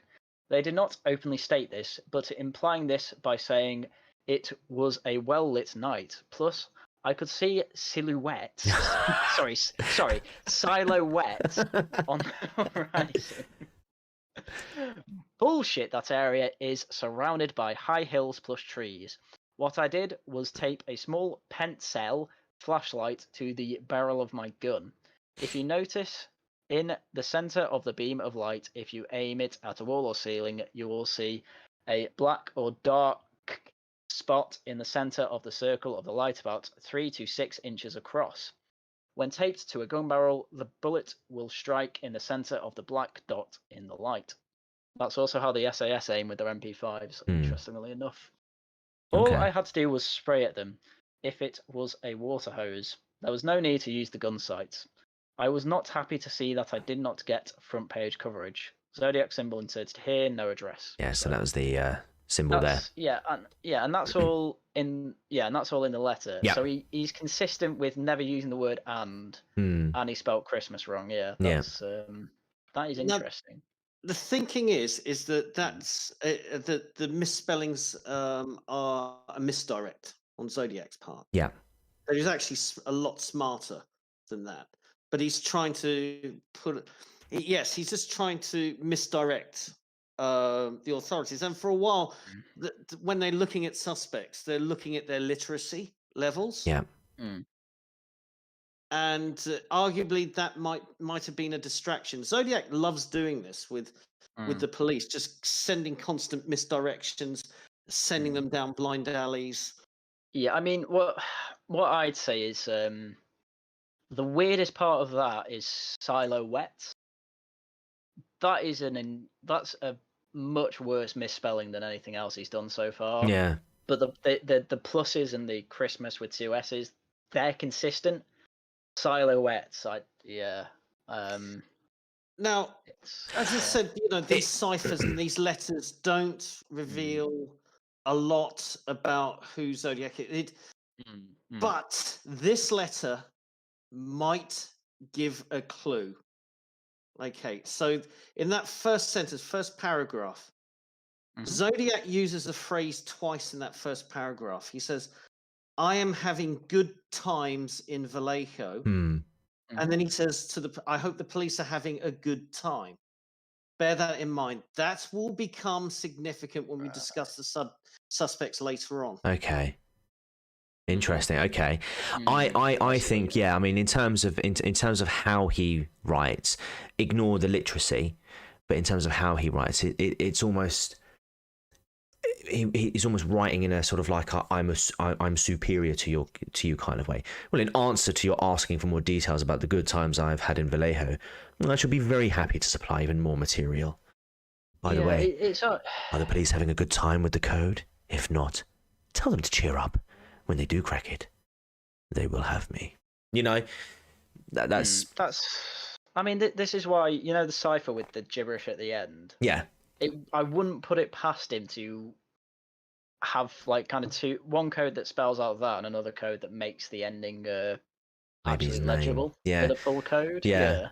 Well, I mean, and this is interesting because in the first cipher that was cracked, doesn't have his name, and it actually explicitly says, I'm not going to tell you who I am. But then you get to this letter And he's like, when you do crack it, you'll have me. So it almost contradicts Well, that what doesn't the first. necessarily mean your name and address, does it? Well, one of the things that the Zodiac boasted was that his name was in this was within one of the ciphers, and if you deciphered that, then you have your killer. We then have the Stein letter, which was sent on the 13th of October 1969. Haryan, want to take this one away? Okay, I will do. You're doing such a good job. Thank you. This is the Zodiac speaking. I am the murderer of the taxi driver over by Washington Street plus Maple Street last night. To prove this, here is a blood-stained piece of his shirt. I am the same man who did in the people in the North Bay area. The SF police could have caught me last night if they had searched the park properly instead of holding road races with their motorcycles, seeing who could make the most noise. It's cycle spelled with an I there as well. It's, I don't know. Something tells me it's misspellings. It's intentional. Yeah. So the car driver should have just parked their cars and sat there quietly waiting for me to come out of cover. School children make nice targets. I think I shall wipe out a school bus some morning. Just shoot out the front tire, plus pick off the kiddies as they come bouncing out. Plus and that's the bit that gets used in Dirty Harry. Yeah, Dirty Harry. Yeah. But what's interesting is that he says you could have caught me that night, and that could be, as he was passed by those two police officers. Yeah. And so that's a kind of dig at the police. You came that close. Yeah, you could have got me, but yes. But yeah, as well, it's like holding road races. Were they racing their motorcycles? I think he was just taking the piss out of them by saying, you're all racing around trying to find me, making all this noise, and there I am, just slowly slinking off into the. It could be quite a loose kind of reference to the fact they were looking for a black man instead of a white man, but how necessarily he would know that, I'm not sure. So clever man. Is there anything you wanted to add to the Stein letters? Because I mean, it's a lot shorter than the 3-page one, for example. I mean, it's very. He's just written. He's written a lot. There's a thought that's occurred to me. Again, this is something it's just a random musing. But when he says, if you crack the code, you'll have my identity. But he could, like in that kind of Zodiac toying with people, it might not mean his identity is contained in the cipher, but maybe it's contained in the letter. Yeah. And that's why I said pointed out this phrase that he uses twice, good times. Because that does relate to one of the suspects. Okay. Well, we'll get to that. We'll definitely get to that. Let's talk about this. Now, this is quite important because, up until recently, this was very significant. And it's still significant, I'd say, because obviously it's still part of the story. But on the 22nd of October 1969, the Zodiac calls Jim Dunbar. So this is a direct quote from zodiacciphers.com/call-to-chat-show.html. On the 22nd of October 1969, the Oakland Police Department took a call in the early morning hours from somebody claiming to be the Zodiac, requesting that either Melvin Belly, or Francis Lee Bailey, high-profile lawyers at the time, appear on a chat show hosted by Jim Dunbar later that day. Melvin Belly agreed to appear on the show, to which a man would eventually contact via telephone, claiming not only his name was Sam, but also by inference that he was the infamous Zodiac Killer. Do you guys want to hear a little bit of that call? All right. Okay. You got a link. Oh, I've got a link there. So there's a link. My Lord. There is a link in the. This is well worth a watch, Harry, and I can tell you. Right. Just need to get it. Here we go. Right. Let me just unmute that. Crank that up. We should be able to connect that. Sorry, I'm gonna have to do a little bit of jiggery pokery here. I should have worked this While before. you're doing that, I'll just fill in a bit of background about F. Lee Bailey Yes. and Melvin Belly. So F. Lee Bailey, if that name sounds familiar, he was one of O.J. Simpson's dream team.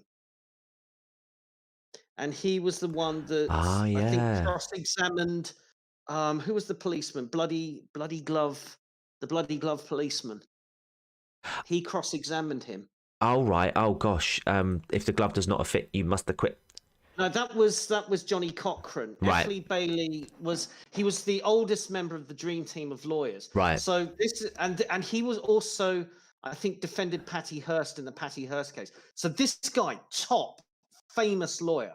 Like, this is the big name. Melvin Belly was also a big name. He's forgotten about a bit now. But as a side note, one of his claims to fame is that he played the guest alien villain in an episode of Star Trek. Right. So he was hired to play this villain based on the fact that he was a very prominent lawyer that got on television a lot. So when Zodiac's asking for these two, he's asking for the two most famous trial attorneys in America at that time. Yeah. And one of them agrees. Yes. One of them agrees to come on the show. Yeah. And we're ready now. So this is because apparently when he called in something like 50 odd times, he would only say a few things at a time and then hang up and then call back, if I remember correctly. That's true. Yeah. But yeah, should we see what he has to say? Go nuts. Let's go. Belli, accompanied by police and newsmen, waited 45 minutes today to keep a rendezvous with San Francisco's Zodiac Killer of 5 persons. The man who made the appointment never showed up. The meeting was arranged this morning when a caller, identifying himself as Sam, reached Belli on a KGO-TV talk show. He said he was the Zodiac Killer and needed help. Here's how it looked and sounded. Talk to us. Just tell us what's going on inside you right now, Sam, please. I have headache. Right. How long have you had those headaches, Sam? In a long time? Since I killed a kid. Well, was it before December that you had the headaches? Yes. Were you in service that you might have had an injury in service? Did you ever fall out of a tree or downstairs? Were you ever unconscious? I don't know. You don't remember. Does aspirin do you any good? No. Doesn't do any good. Sam? Sorry, I just want to mention that there, Martin Belli, he was the lawyer that agreed to appear. Young stuff never did really good either when I had headaches. Sam, let me ask you a question. Did you attempt to call this program one other time when Mr. Belli was with us? And you What? Did you try to call us one other time about 2 or 3 weeks ago when Mel Belli was with us? Yes. And we couldn't get through? Couldn't get through. The phones were tied up. Was that it? Yes. Sam, let me ask you this. There's some reason why you go to a particular doctor or a particular priest, and some reason why apparently you wanted to talk to me or Lee. Is it that you feel that we have compassion for people who get in trouble? Or is it you feel that we can do something for you? Sorry, Scoop. We'll get to that. We'll get to that in a bit. Or is it you feel that we're have enough integrity that if we promise you something, that we're going to stick to it? Well, let's find out why he wanted to talk to. Why did you want to talk to Mr. Belli, Sam? I don't want to be hurt. Oh, there's a recommended video there. Go and have a look at it. Look, have a look at that one. That looks interesting. Man, I believe that's from a really good YouTuber as well. Yeah, I know, right? Never I heard don't know of if I've heard of him, yeah. He's pretty good. Never I heard don't of know him. if I... Scoop Dog saying, wasn't this proof fake? Right. So, was it proof fake? Yeah. Oh, why'd you show us it? Why did I show it? Because up until last year, people thought it was real. But let's talk about that. Let's pretend for a second that we haven't just spoiled that. Based on the letters and the ciphers and the conversations that he's had with the police and the media, do you guys think that is, or do you think that at the time that would have been credibly the Zodiac? I mean, I can see why people thought it in the same way I can see why people thought the guy from Sunderland was the Yorkshire Ripper. Hmm. Like, why dismiss someone crying out for help? I guess. Yeah. I think it's just because the tone of the conversation, the tone was so different. You know, in the letters, he's bragging about paradise and taking slaves and the thrill of the chase, and then you get this guy who's like, "Oh, I get headaches. I don't want to die. I'm scared. Protect me." I mean, yeah. After watching that massive YouTube video that everyone will have had there recommended about like how to spot when someone's pretended to be like crazy. Yeah. Where he's like, oh, it's the demons and things like that. It reminds me a lot of that rather than anything else. It turned out with this guy that he was actually a mental patient. But he wasn't the Zodiac, had no connection with it. That they looked into his background, so he was basically attention seeking. But this clip shows you the kind of at that spot. So this is just shortly after the Paul Stein murder, just the grip that Zodiac had in California. Yeah, it's just that you can call in a show, you can write to a show, call in a show and say, I want to be on this TV show and I want the country's top lawyer to be there. Yeah. And he's there. And Belly was sort of he was coached by the police, keep him talking, keep it light, engage him in conversation so they can obviously trace the call and things like that. So this is the attention that Zodiac is getting. And it's interesting that Zodiac, and I think this is one of the reasons why he's still fascinating to this day, despite the low body count, is the way he courted the media. I mean, he played the media and the police at the same time. He had them dancing to his tune. And one thing I will credit the David Fincher film for doing is showing the atmosphere inside the San Francisco Examiner at that time. They get this. If we don't print the Zodiac's letter on the front page, he'll go and kill a bus. And they're having these editorial discussions about what they then should do. And as we get more into the investigation, a couple of these journalists end up becoming co-investigators along with the police. Now, you can argue about whether their conclusions were correct, wrong, or designed to sell books. But at the time, the police really heavily depended upon 2 or 3 of these journalists for information. And in fact, sometimes the case would proceed, would clear a log jam in the investigation because of one of these journalists. Yeah.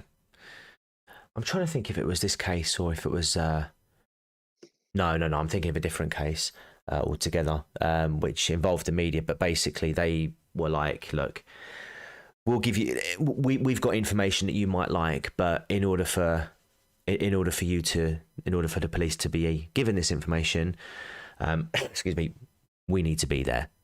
To you scratch our back, we'll scratch your back, basically. But if you don't tell us, it was incredible. It's not related to this case, but I mean, I wouldn't be surprised if stuff like that was happening because I think it was around about the sort of same time period. But yeah, it was like a chest full of evidence had been found. I can't remember the case exactly. It might have actually been the Black Dahlia case. It's the Black Dahlia case. The media were working together with the police, but the thought process behind the media, in particular this one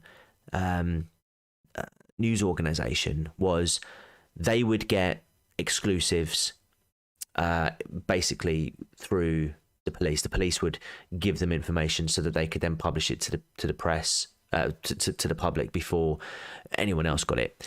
In exchange, any information that they got they would then relay to the police, but the police had to basically give them all the scoops. It was ridiculous. I mean, again, from a moral sort of standpoint, it was very bad because I can't remember what the journos were called, but they were quite happy to withhold information if it didn't financially benefit them, if that makes sense. So I wouldn't be surprised if stuff like that was happening around this time, especially with the connections that essentially the Zodiac built through the media.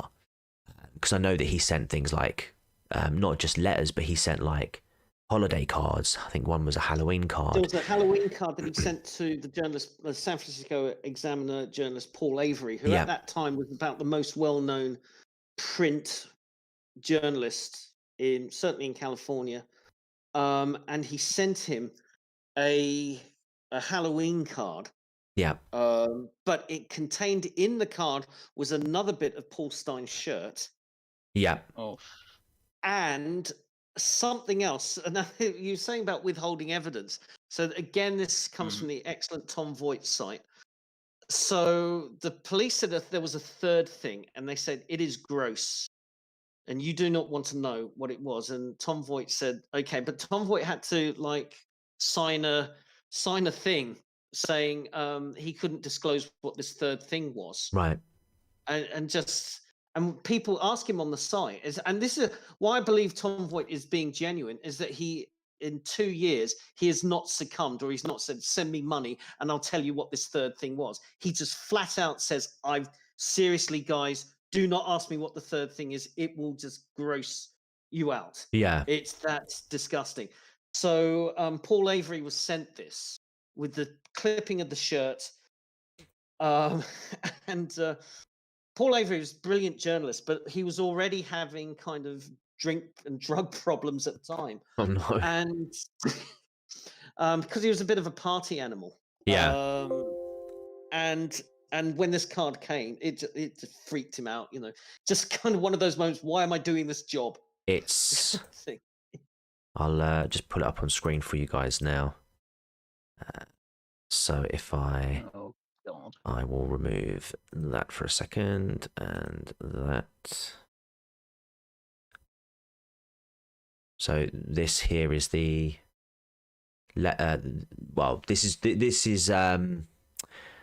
This accompanied the the infamous 340 cipher, and this was the dripping pen card.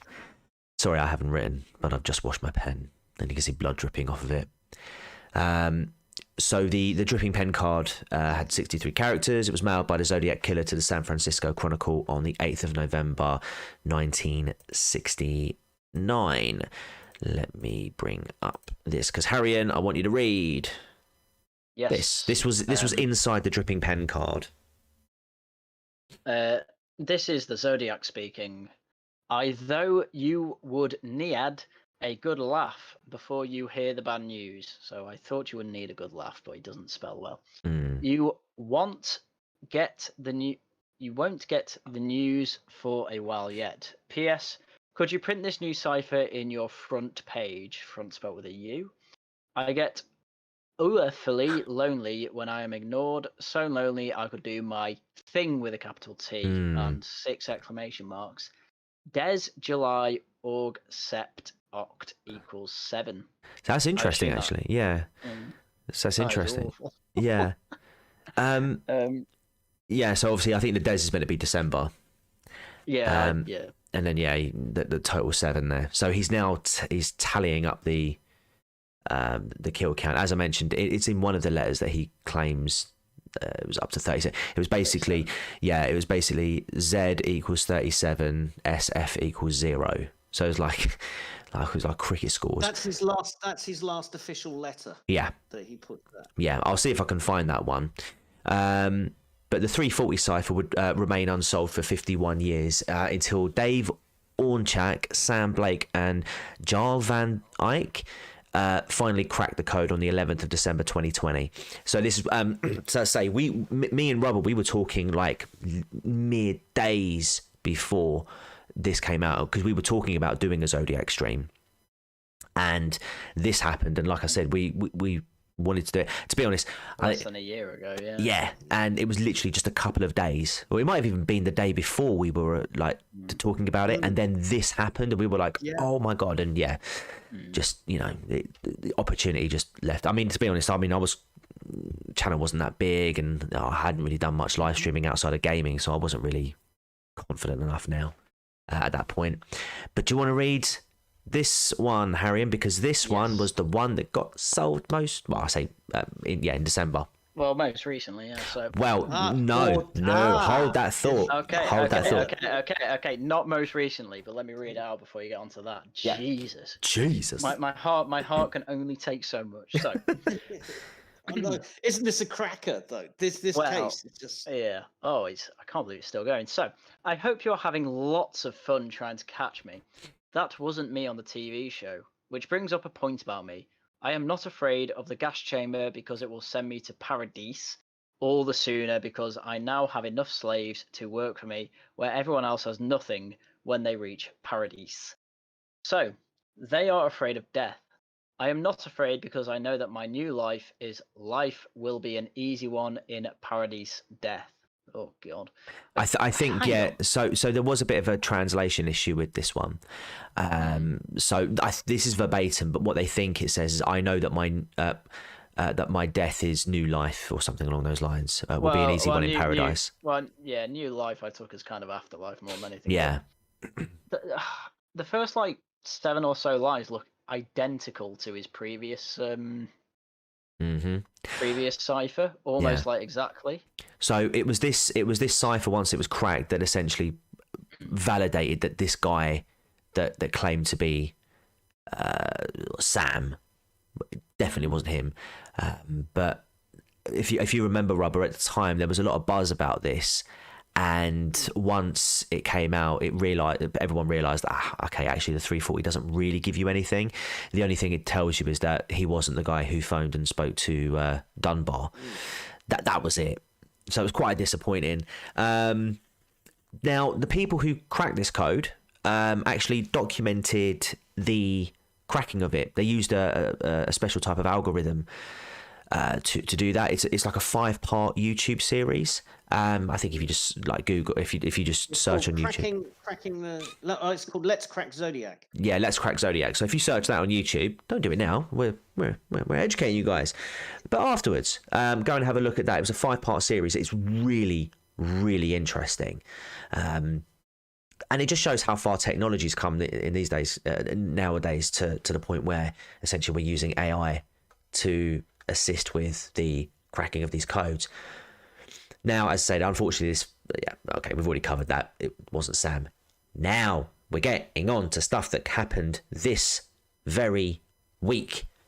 Recently, yes, a man named Faisal Zirawi claimed to have cracked the Z32 and Z13 ciphers. Now, the Z13 one is key. It is important to mention because this is said to be the toughest one to crack, near on impossible, because of how little there is to work with. There's only 13 characters in this one. He says he took on the task after learning of the 340 cipher, but he claimed that the Z32 one, he was able to crack this after just 2 weeks, while the Z13 took just an hour. Okay. I should add that he does explain that he is taking what the team did on 340 and just extrapolating their methodology. Yeah. Okay. It should also be mentioned as well that the veracity of these claims are being challenged at the moment. So they are still being very much scrutinized. As was the 340, because those guys claimed it, that they released to the world that 340 is being cracked. But there was a year that they spent. They sent it to the FBI cryptology unit. They sent it for verification. So this guy's done this, and it's now going to go through the same process. Exactly. Yeah, he's already. I think the FBI have already dismissed it once. But again, it just I wouldn't be surprised if this turns out in the coming months to be, yeah, it's cracked, because again, like you say, the techniques that we used to solve the 340, I want to say it's unlikely that the MO would have changed, but then looking at the way see, Scoop Dog, I told you, Zodiac, yes, it's an overdone case, but I would give you something new. That's exactly what I wanted to do. Would give you something new. So Z32 claimed to give an address of a bomb set to go off in a school in 1970, which fortunately never detonated, and it read Labor Day find, so these are coordinates, 45.069 north, 58.719 west.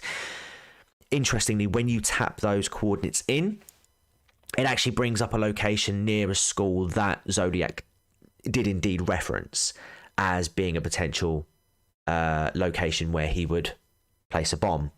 I think I'm reading that. I think I read that right, Rubber? Yeah. Yep. No, that's true. Yeah. And then after cracking the Z13, he claimed to have come up with Zodiac's real name. K. So the R could just be a typo, but he realised that this resembled the last name of a man called Lawrence K. He was a salesman and career criminal living in South Lake Tahoe, who had been a suspect in the case. Now, Lawrence died in 2010, but he also used the pseudonym Kane. Now, this is Robber's bit. Now, I'm not going to lie. A lot of this bit here, I've just ripped straight from the Wikipedia page, just purely because I felt like it gave quite an extensive list of suspects, as well as a fairly decent explanation and background as to why these people were fingered for being the Zodiac. So we'll start with Arthur Lee Allen. Robert Graysmith's book Zodiac advanced Arthur Lee Allen, who died in 1992 as a potential suspect based on circumstantial evidence. I think he was the only official suspect ever. He's named. the only one the police have acknowledged. Yeah. The police have acknowledged there's 4 suspects as people of interest that they've looked at various levels. Arthur Lee Allen, if you ask the detectives, if you ask Dave Toschi, Bill Armstrong, and I think the head of Vallejo Police Department, I think it's Vallejo, they will all say Arthur Lee Allen is the most likely. Yeah. And Graysmith's book, for years, Graysmith wrote the first book on the Zodiac, the first serious book on the Zodiac Killer, and it remained kind of like this, seen as a definitive work for many years. Now, there's a lot about Graysmith's conclusions, investigations that have subsequently been found that he liked the idea. He went with another one of the suspects, who I'm sure his name will crop up. Yeah. And then he switched to believing it was Arthur Lee Allen. And it's kind of like to the point that Graysmith was ignoring a lot of other stuff. Yeah. In order to push Allen. Yeah. And interestingly, it was mentioned earlier in the chat, but his DNA was taken. And it came back inconclusive, but essentially it more or less ruled him out as being a Zodiac suspect. But just sort of going back a little bit. So Allen had been interviewed by police from the early days of the Zodiac investigations. And was the subject of several search warrants over a 20-year period. So they were hot on him for a long time. But yeah, in 2007, Graysmith noted that several police detectives described Allen as the most likely suspect. Next on the list was just before we move on about Go for it. Lee Allen, and what makes him the most likely. So actually it was 2 years. It wasn't until about late 1970 going into 71 that Lee Allen was first investigated. And that came about because a friend of the family, I think it was a man who was the friend of Allen's brother or brother-in-law, said Allen's been back in a conversation he had with Arthur Lee Allen on New Year's Day 1968, saying, I'm going to kill these people. I'm going to kill these women. I'm going to kill I want to kill a cab driver. Yeah. And from that conversation, and this guy called Don Chaney then contacted the police. This is in early 1968, before the official killings took place, as saying, I've just had a really creepy conversation with this friend of mine.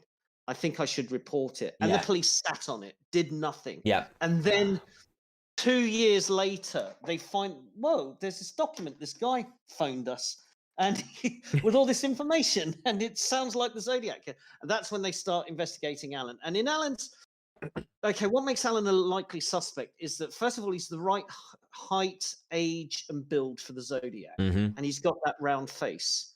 And he occasionally wore the glasses. But he's balding. Yeah. He hasn't got the hair. But he could have worn a toupee. Zodiac mentions in the letter that he can disguise himself. Yeah. Well, I mean, he did a pretty good job of that on that lake. Yes. You know. Yeah. I mean, Alan was also in the US Navy.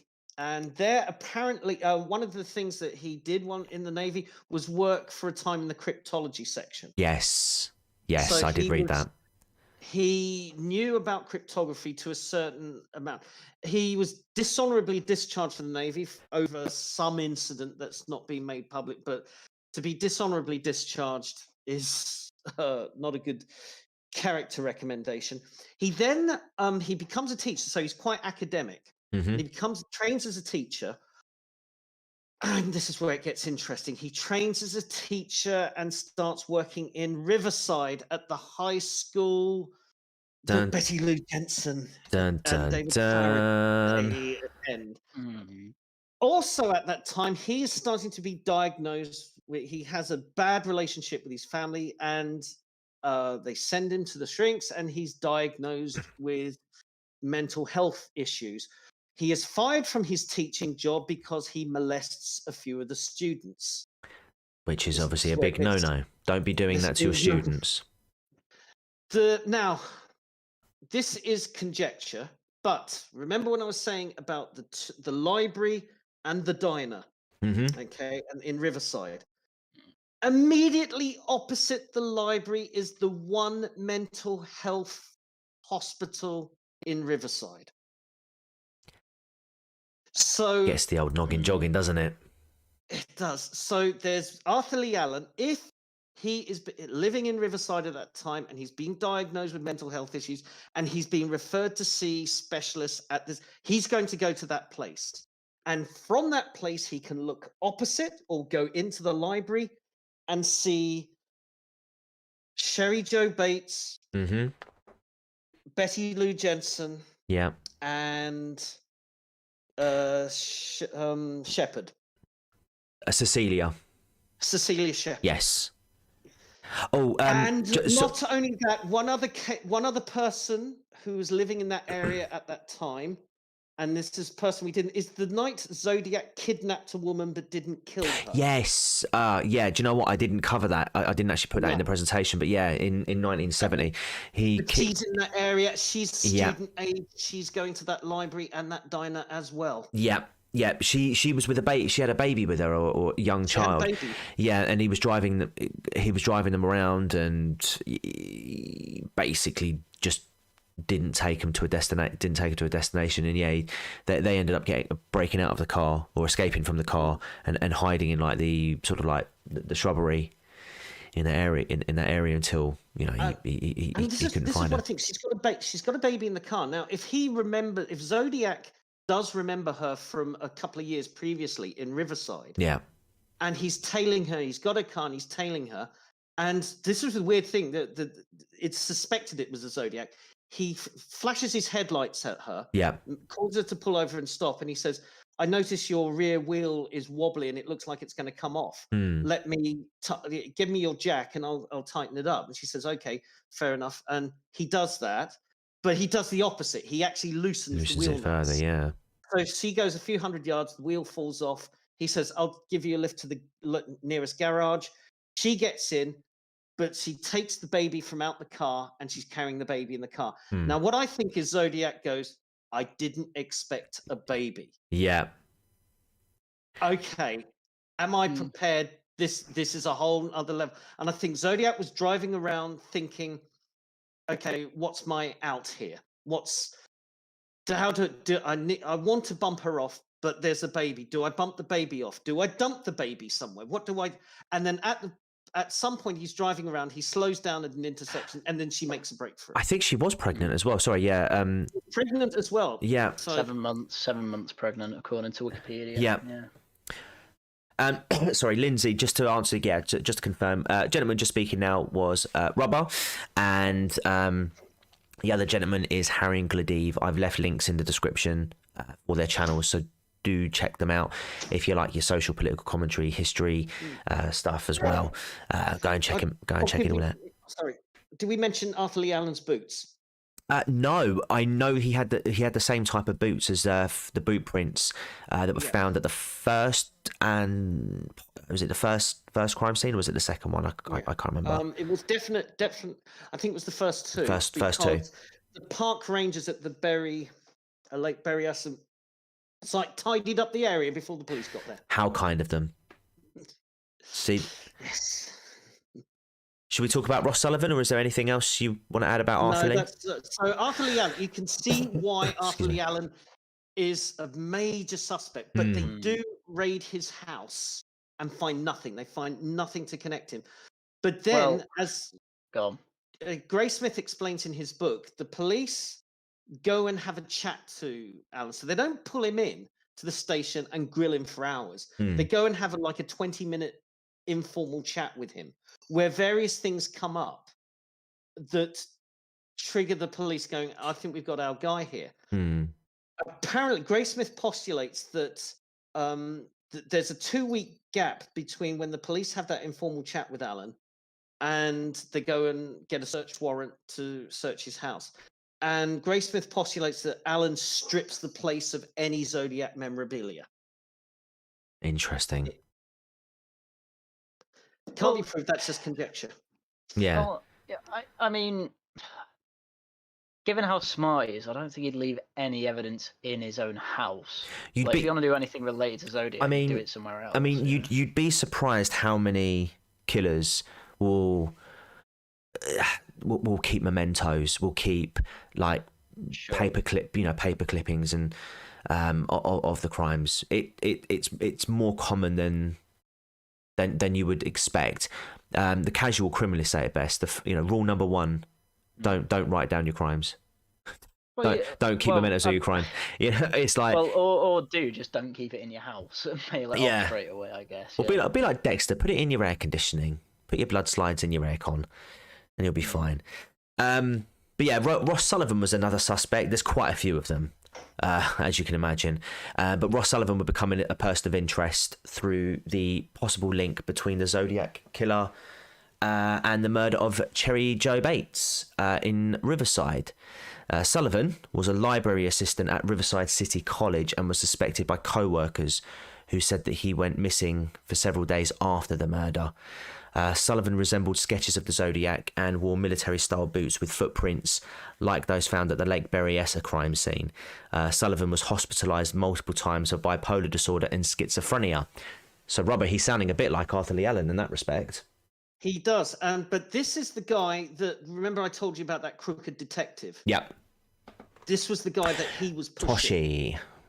No, not Toshi. No. Bud something or other. Oh, Bud. What's his name? Was it Bud Dwyer or somebody like that? Bud Dwyer. Let me find proper horror show. What did she say? It was. It will take too long. But anyway, it's not Toshi. Toshi actually is a pretty straight up cop, and he was the model for Steve McQueen's character in Bullet. So he was technical advisor on Bullet, and Steve McQueen started noticing the way he wore a shoulder holster and things, and started. So the thing about Toshi was that by 1969, he is established. He's kind of almost like a celebrity cop. We've seen that archetype in LA Confidential, the character that Kevin Spacey plays. Yeah. The flamboyant, he gets into the papers, he makes the big arrests and all that. So Toshi, in fact, actually Zodiac tarnishes Toshi's reputation, and his career stalls for many years because he can't catch the Zodiac. But it's the other guy, the guy that was eventually became chief of police in Riverside, and he turned out to be corrupt and a child molester and all sorts of stuff. So Ross Sullivan, he was pushing to the forefront, and it's thought that was in order to distract from either Arthur Lee Allen or another name we're going to mention. Yes. Should we talk about? Anthony has subscribed. Thank you very much. Right, shall we look at Lawrence Kay? We mentioned him earlier, or later Lawrence Kane. So Kathleen Johns, right. So Kathleen Johns was the lady who claimed to have been abducted by the Zodiac Killer. She picked out Lawrence Kane in a photo lineup. Patrol Officer Don Folk, who possibly observed the Zodiac Killer following the murder of Paul Stein, also said that Kane closely resembled the man he and Eric Zelms encountered. Kane worked at the same Nevada hotel as possible Zodiac victim Donna Lass. Kane was diagnosed with impulse control disorder after suffering brain injuries in a 1962 accident. He was also arrested for voyeurism and prowling. Well, So, I mean, from the Zodiac Killer's kind of killings, it does sound like a kind of voyeuristic person who then decides, I'll kill these people as well. But he sets himself up very well. The thing about it as well, the thing about the voyeurism, unless I'm misinterpreting this, the Zodiac's killings were never of a sexual nature. He never sexually. Couples. Yeah, couples, absolutely. But I mean, in terms of his own sort of like play. I mean, if you go back to the letters, he had this belief that by killing these people, they would become his slaves in the afterlife. So I think there's a letter that he writes. It could potentially be a hoax, but he goes into great detail describing what he would do to his slaves in the afterlife. Like, it escapes me, but basically just being horrible, torturing them and all sorts, just because he could, because he owns them now.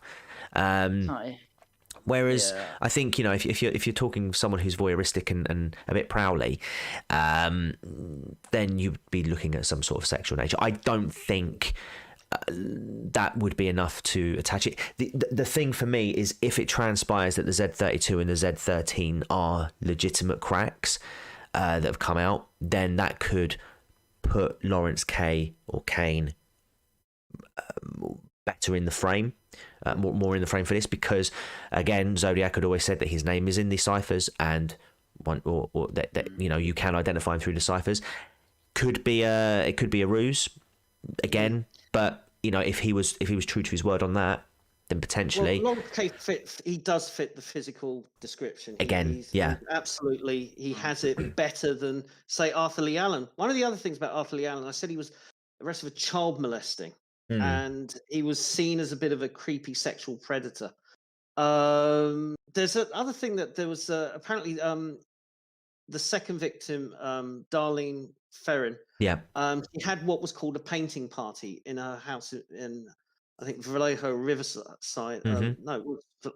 So that's basically, she invited everybody in the neighborhood to show up with a paintbrush and paint her house. Yeah. And apparently Arthur Lee Allen turned up. Oh God.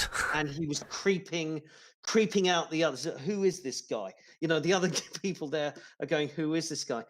Now, one of the things is that Darlene's sister said, yeah, there was a really creepy guy and he called himself Lee. Right. So that's Arthur Lee Allen's middle name. Yeah. Mageau didn't pick. Mageau did pick Arthur Lee Allen out when he was showed a picture of Arthur Lee Allen.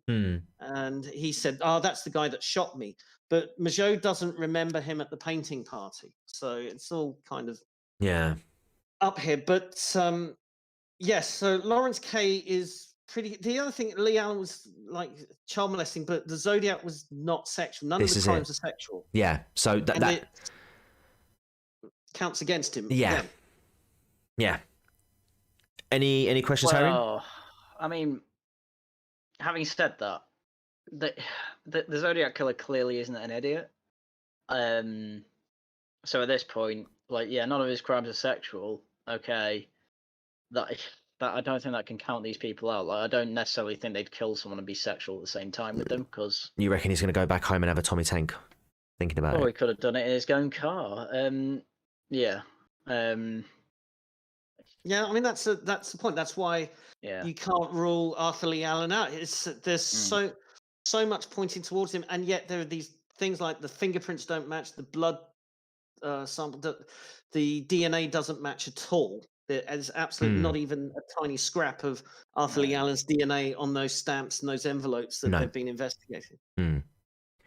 Yeah, None at unless all. these are all And the actually. handwriting doesn't match. They got handwriting Yeah. samples, and the handwriting doesn't match. I mean, Zodiac's. you can feign handwriting. To be fair, You can, but the but people who study that can almost sort of tell when it's being forged, when it not forged, but when it's being when you're trying not to when you're trying not to write naturally. There's certain patterns to it. At the same time, that could have been his 100th attempt, and he's putting letters in that don't quite work into a fire. You know, it's there's a lot that points to him, and then, as you say, a lot that doesn't. But it seems that more that doesn't point to him can be kind of explained away by things like that. Whereas things that do point to him can't be. So I mean, as I say, I'm only learning. About it, I'm kind of just throwing stuff out and seeing what sticks. But the thing is, I mean, it's not out of this world to sort of throw in this throw in that sexual element. But you just have to bear in mind that, I mean, again, we're talking about 5 murders, 2 survivors. He claims to have killed up to 37. So for the other, 32 victims, if that number is accurate, we don't know what he did with those people because he never boasted about them, and he's never been connected to them. So there's 2 other. We've mentioned Cherry Jo Bates. She was stabbed. Yeah. So she was stabbed, I think, in her residence. And I believe she was, yeah. The killer sent a typewritten, he didn't handwrite it, sent a typewritten letter to the police. Right.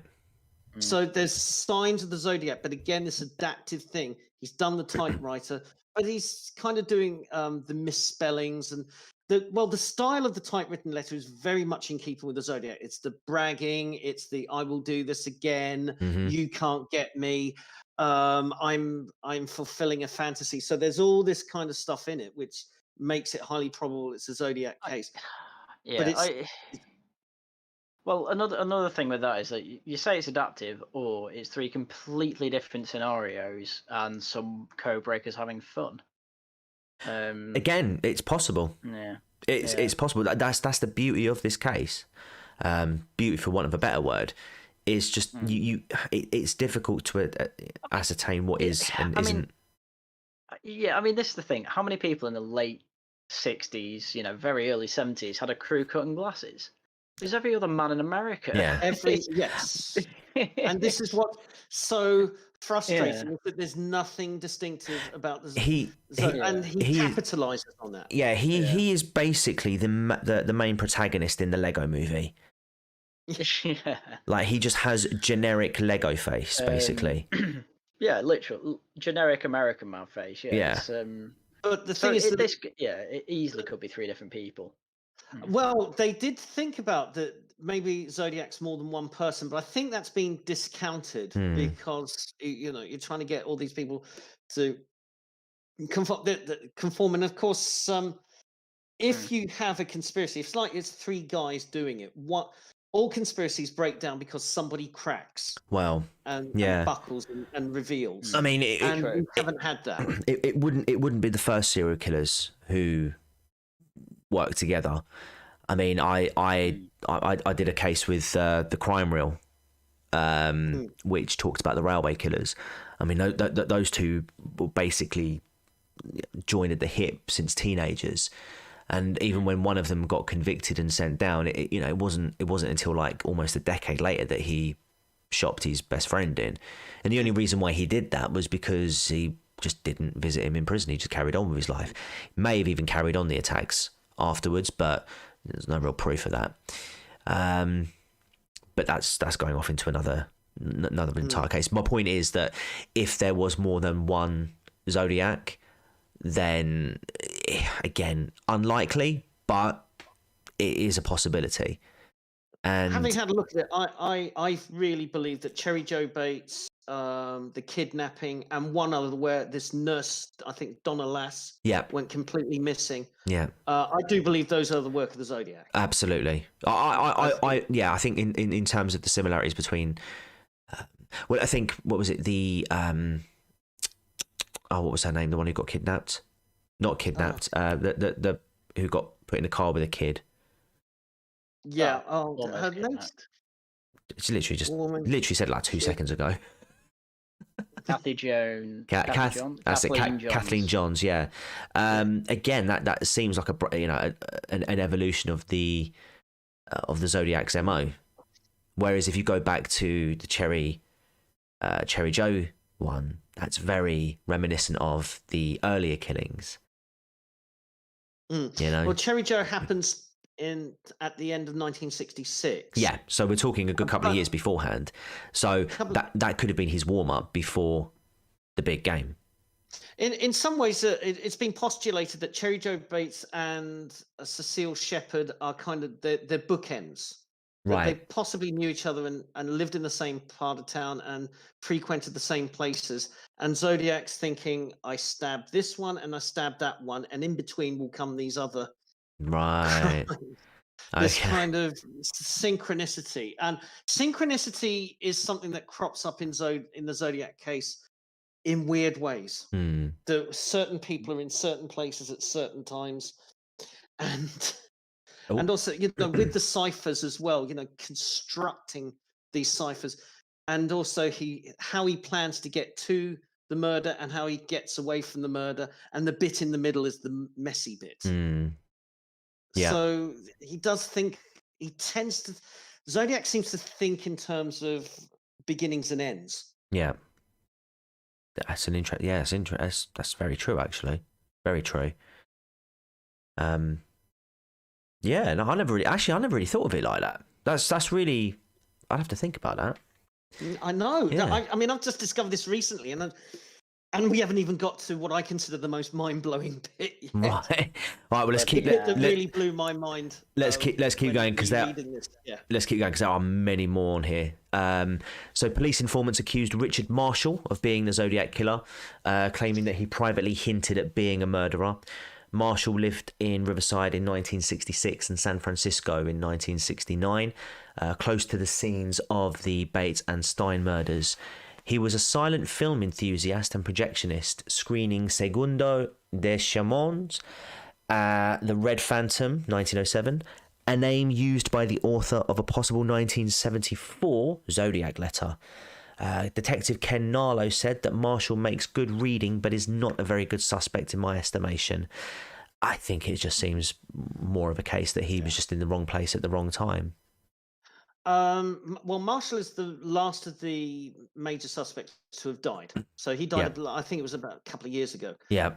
He's slightly older. So it puts him, at the time of the Zodiac killings, he's kind of in his 40s. Right. So he's at the older end, but he still kind of has that rough match. He was put onto it by a couple of work colleagues who phoned the San Francisco Examiner. I think it was Paul Avery again. Yeah. And said, my work colleague, you need to speak to a guy who works at this cinema who can tell you about Rick Warren. Rick Warren is Rick Marshall. Rick Warren. Hold on. He's an actor, isn't he? Rick Marshall, he said.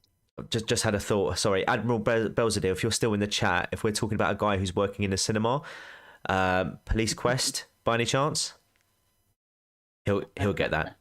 Yeah. So it ends up with I think it's either Paul Avery or the other, or Robert Graysmith, who goes and interviews these guys who tip off. Who give the tip of Rick Marshall. Marshall always denies it, but but what connects him is that the Zodiac talks about the most dangerous game as hunting man, which is the subject of a 1932 film called The Most Dangerous Game, which is about a group of people shipwrecked on an island run by this madman who hunts people for sport. Yeah. And so this could be like the Zodiac's favorite film. It's a film that inspires him. Rick Marshall's a projectionist who shows these old films, and then Most Dangerous Game would be shown fairly regularly, a little bit slightly more on average than other films that the cinema had in its collection. Yes, as Narlo says, it makes good reading, but there's nothing else that ties Rick Marshall. Right. Next. Ted Kaczynski, also known as the Unabomber. Unabomber, Yeah. Yeah. This is, I think this sort of stretches onto the sort of more far-fetched theories. Yeah, wasn't he like 6 foot? Yeah. He was quite tall. Well, He looks nothing like the Zodiac. No. Well, that as well, yeah. But he was investigated for possible connections to the Zodiac Killer in '96. Kaczynski worked in Northern California at the time of the Zodiac murders, and like the Zodiac, had an interest in cryptography and threatened the press into publishing his communications. Ignore that, that's a source thing from Wiki. Kaczynski was ruled out by both the FBI and SFPD, imagine my shock, based on fingerprint and handwriting comparison, and by his absence from California on certain dates of known Zodiac activity. So yeah, remember, they did have a fingerprint off of the telephone after the third incident. So they do have a fingerprint, which, apparently good old Mr. Kaczynski himself was a suspect for a time. Do we need to expand on that, or should we just go on to the next one? Because, yeah. All you need to know, Right. Kaczynski was a maniac, but not the Zodiac Killer. What you find in the 1990s as well is that the list of claimed Zodiac suspects mushrooms exponentially. Oh, and Scoop Dog, Kaczynski's brother did turn him in. Yeah, it's basically look at my brother. He lives in the wood shacks. Bruce Davis is another one. He was a member of Charles Manson's Manson family cult and a convicted murderer. So he's got previous. He was investigated, but again, no evidence linking him to the Zodiac murders was discovered. A 1970 report by the California Bureau of Criminal Identification and Investigation stated that all male members of the Manson family had been investigated and eliminated as Zodiac suspects. Again, do we need to expand on that, or? There's just one thing that possibly put him on the suspects list. Go for it. A photograph from the mid-'60s showed up, and it's of a play that was put on in the San Francisco area. And there's one of the women in the play is kind of wearing kind of lingerie, very skimpy outfit. And the guy standing behind her is wearing a black executioner's hood with a... Yes, I think I've seen it. Looks like... And it turns out she was one of the Manson family, and the guy in the hood's one of the Manson family, and that's why they put this all together. Yeah, no, I think I've heard of that picture. Yeah. Again, it's just far fetched, isn't it? I mean, right.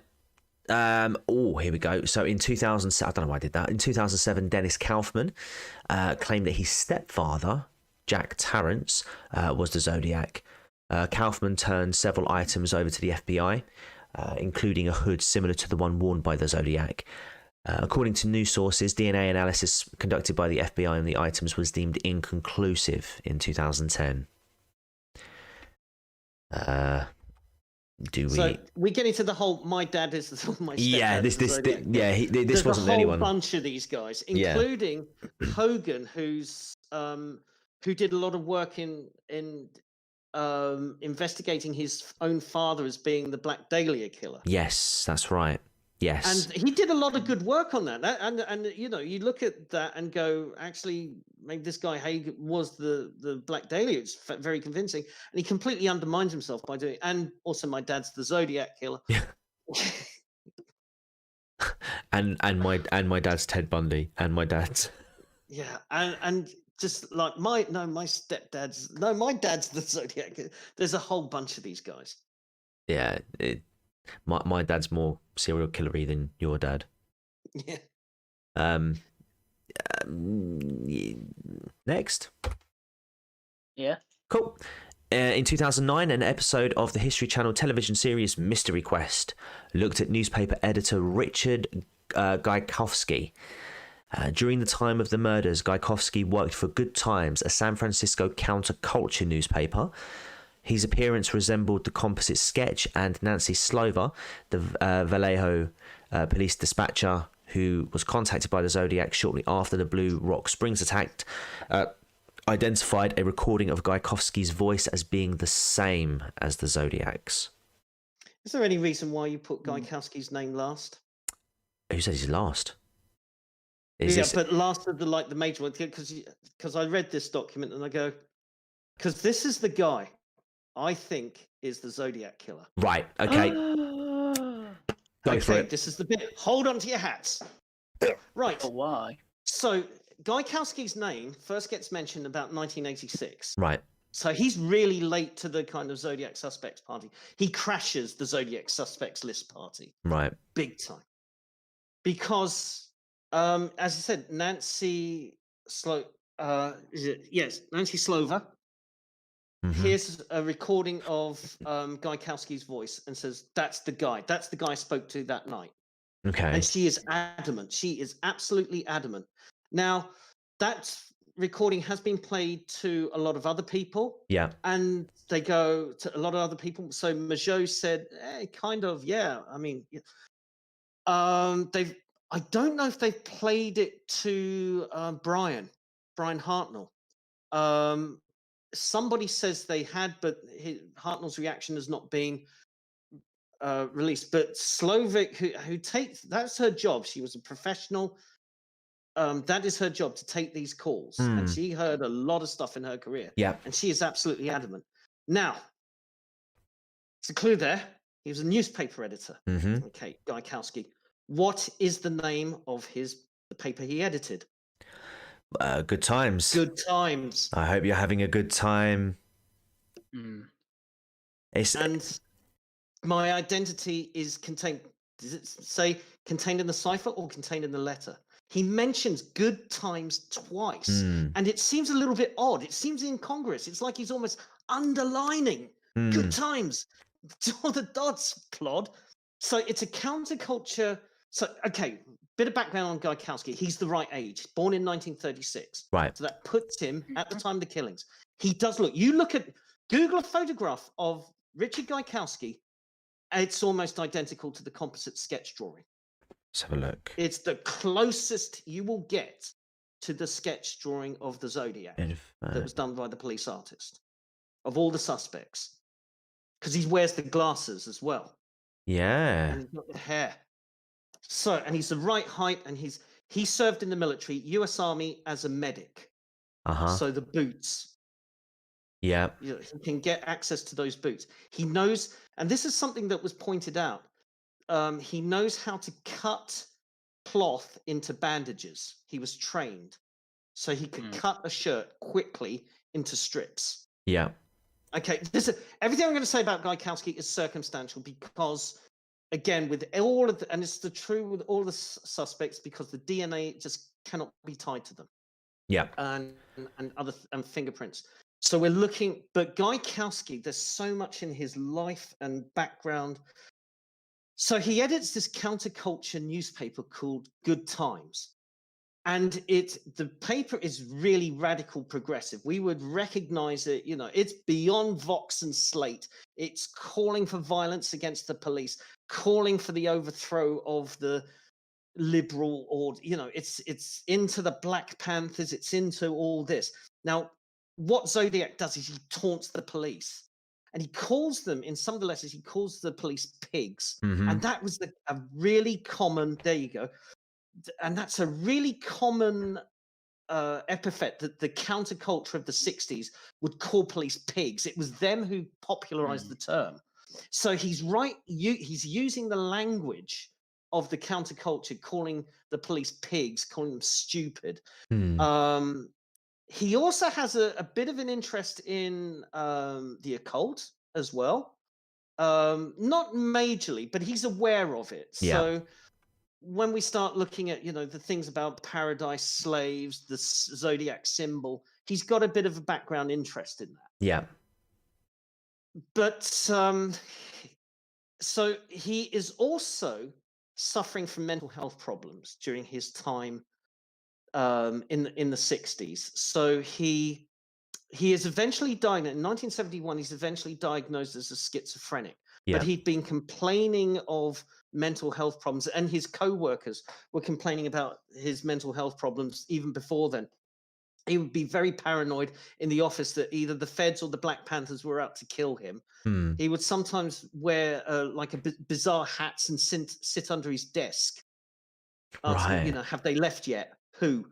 The feds. The feds went in the building, Richard. So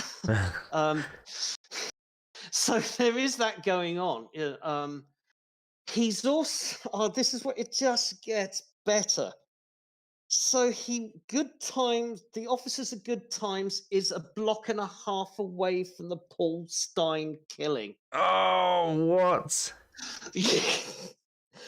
Paul Stein remember he was studying journalism.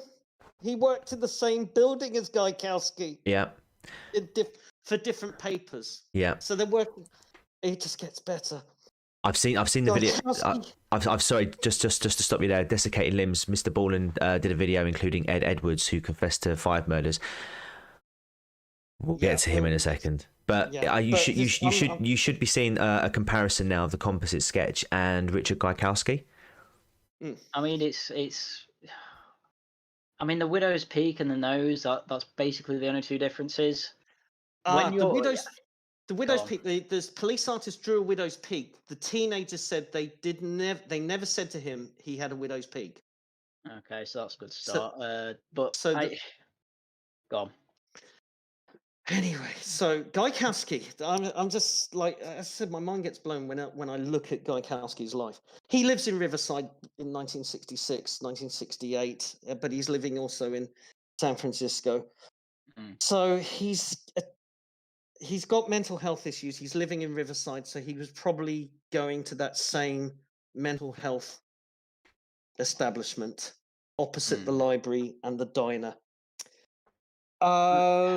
Apparently, somebody said he was at the painting party. Okay. The other thing that links into Darlene Ferrin. So Ferrin said on her second marriage moves to Albany, New York.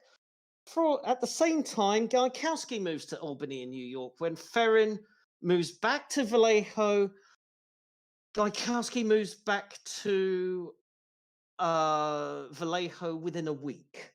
Oh, wow. Gaikowski also says, I can't be the Zodiac because in 1969, I was in Ireland covering the Troubles. Tom Voigt got hold of Gaikowski's passport. Gaikowski passed away, I think, in 2002. Right. I think. But got hold of his passport. There is no visa into the United Kingdom in the time Gaikowski claimed he was there. So nobody in Ireland remembers an American counterculture journalist showing up. So that's alibi BTFO'd then, basically. Yeah, alibi BTFO'd. So there's no DNA evidence with Gaikowski, but when they tested one of the stamps, partial DNA showed up of 2 of Gaikowski's co-workers at Good Times. So it's not beyond the realms of possibility that these co-workers are probably not in on the Zodiac killings, but handled the envelope or the stamps if Gaikowski was using office stationery. It could be possible that they just lick the stamps like in advance. Yeah, it's part of it. Yeah. And he took one of those. Not the Gaikowski thing, in 30 years' time they will have technology to examine my saliva. But he's just grabbing things that's possibly in the office. The other thing that people notice that Zodiac mailed letters to the newspapers and to the police on every day of the week where there was a postal delivery, except Wednesdays. And Wednesdays was when Good Times had its editorial board meeting, which he is in attendance.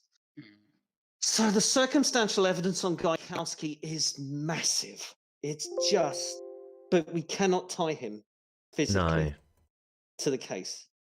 But and this is what links Arthur Lee Allen and Gaikowski, is when you're looking at the murders probably stop after 1971. They definitely stop after 1974, because that's 1974 is the last letter where he says me 37 SFPD 0. Yeah. So why does Zodiac's stuff drop off. Arthur Lee Allen's in prison for child molestation again, so he serves a prison term when Zodiac's activities drop and cease. Gaikowski commits himself to a mental asylum at the same time for the same length of time.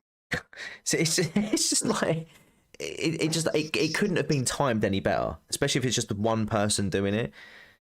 You know, it does make you. You know what? I think you might have done enough. Well, Admiral Belzadil believes that he jumped out of a plane in 1971. Yeah, the sketch, composite sketch of the Zodiac is almost identical. So the composite sketch of DB Cooper. Okay, well, I think I'll tell you what, guys. If you think that Gaikowski is the true Zodiac, hit 1 in the chat. If not, then hit 2. I mean, just reading through his wiki as well, you may have mentioned it before, but when he was put into the mental asylum, yeah, as you say, Zodiac killing goes down, like no Zodiac killer activity while he's committed to the mental asylum. Yeah, as you say, circumstantial evidence, but... Well, one of the things is that when Arthur Lee Allen and Gaikowski are released from their respective places and they go on and live the rest of their lives, they're never suspected of any murders ever again. And it's been postulated that they're on medication. And when the Zodiac killings happened, they were not on medication. Yeah. I mean, either that or, as we say, the Zodiac Killer isn't an idiot. It's like, why would he kill again after? Well, so, again, sometimes just an insatiable urge. Like Rhubba said, it could be a mental illness. I mean, again, I hate to sort of bring it back, but Richard Trenton Chase did it because he, truly believed that he needed blood to essentially sustain himself, because his heart was literally melting away in his in his world. Well, that's what he thought, Rich, obviously Yorkshire Ripper did it because he hated women. Taste. No, Please. they all have their own reasons. It's just Ted Kaczynski. Ted Kaczynski, yeah. Now the other thing is that when they're on, so I'll just leave this last point on the whole thing of the mental health and the medication, is that the diagnosis of schizophrenia or having it's not the same as multiple personality disorder, but on the medication, it's often described like when they were off medication, it was like I wasn't that person. I was I was completely cut off. So when Arthur Lee Allen and Gaikowski in later years kind of said, "I'm not the Zodiac," it's almost like the people they were in later life are disconnected from that time of the Zodiac. Yeah. Because of the mental health treatment they were getting from the mid-70s onwards. It's almost like they're saying, I'm not the Zodiac now. But they would never. But they'd never finish a sentence with the word now. Yeah, exactly. All right, let's I'm really. Do you know what? I'm definitely going to go back on the stream after and listen to that Richard Gaikowski theory again, because that does hold water. I know it's only circumstantial, but it certainly holds. That's certainly an interesting theory. Next person though has been mentioned by a few people. Convicted serial killer Edward Edwards, who committed 5 murders between 1977 and 1996, was linked to the Zodiac murders and several other unsolved cases by former cold case detective John A. Cameron. Cameron's theories were met with almost universal disdain, especially from law enforcement. So, yeah, Mr. Ballin might not be on the ball with that one. No, I think is Edward Edwards the guy that they ruled him out because he was too young. Think so, yeah. Zodiac. And also they said he looked like David Cassidy, the pop star. But again, paper bag over your head with a crew cut. Former California Highway Patrol officer Lyndon Lafferty said that said the Zodiac Killer was a 91-year-old Solano County, California man. He referred to by the pseudonym George Russell Tucker, using a group of retired law enforcement officers called the Mandamus Seven. Lafferty discovered Tucker and outlined an alleged cover-up for why he was not pursued. Tucker died in February 2012 and was not named because he was not considered a suspect by police. So they're saying cover-up. Oh, next one's a big one. With that, there's a whole other series of crimes called the Solano County Murders. Right. And what it is that because I think there's some superficial similarities to Zodiac, they think, okay, who was Zodiac's other 30 victims? And so they've tried to essentially say, oh, maybe it's the Solano County Murders. Maybe. It could be that 91-year-old guy is the Solano County murderer and a completely separate thing, and that Lafferty is merging two cases into one. Yeah, entirely possible. And again, serial killers were quite popular in America in the sort of 60s and 70s. So, is there anything you want to add to that one? I've got nothing else. No. Okay, in February 2014, it was reported that Louis Joseph Myers had confessed to a friend in 2001 that he was the Zodiac Killer after learning that he was dying from cirrhosis of the liver. He requested that his friend Randy Kenny, sounds like a horny name, go to the police upon his death. Myers died in 2002, but Kenny allegedly had difficulties getting officers to cooperate and take the claim seriously. Now, there are several potential connections between Myers and the Zodiac case. Myers attended the same high schools as victims David Faraday and Betty Lou Jensen, and allegedly worked in the same restaurant as victim Darlene Ferrin. During the 1971-73 period, when no Zodiac letters were received, Myers was stationed overseas with the military. Kenny says that Myers confessed he targeted couples because he had had a bad breakup with a girlfriend. While officers associated with the case are sceptical, they believe the story is credible enough to investigate if Kenny could produce credible evidence. Oh, by the way, I love the name Randy. Yeah. Scream. Randy Kenny, yeah. Scream. Randy, this is like some X-rated late night radio DJ. Well, I'm thinking more Scream, and see proper horror show. Even I can throw a Scream reference in here. Yeah. The only thing is that none of that explains the murder of Paul Stein. No, exactly. Yeah, because there's no. Yeah, it's completely off kilt in terms of what is being described there. It means nothing, unless there was a personal connection, but that's not established.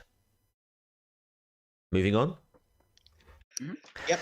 Robert Ivan Nichols, also known as Joseph Newton Chandler III, was a formerly unidentified identity thief who committed suicide in East Lake, or did he? Because, he might have stole someone's identity in, Ohio in July 2002. After his death, investigators were unable to locate his family and discovered that he had stolen the identity of an 8-year-old boy who was killed in a car crash in Texas in 1945. The lengths to which Nichols went to hide his identity led to speculation that he was a violent fugitive. Okay. The US Marshals Service announced his identification at a press conference in Cleveland on June 21st, 2018.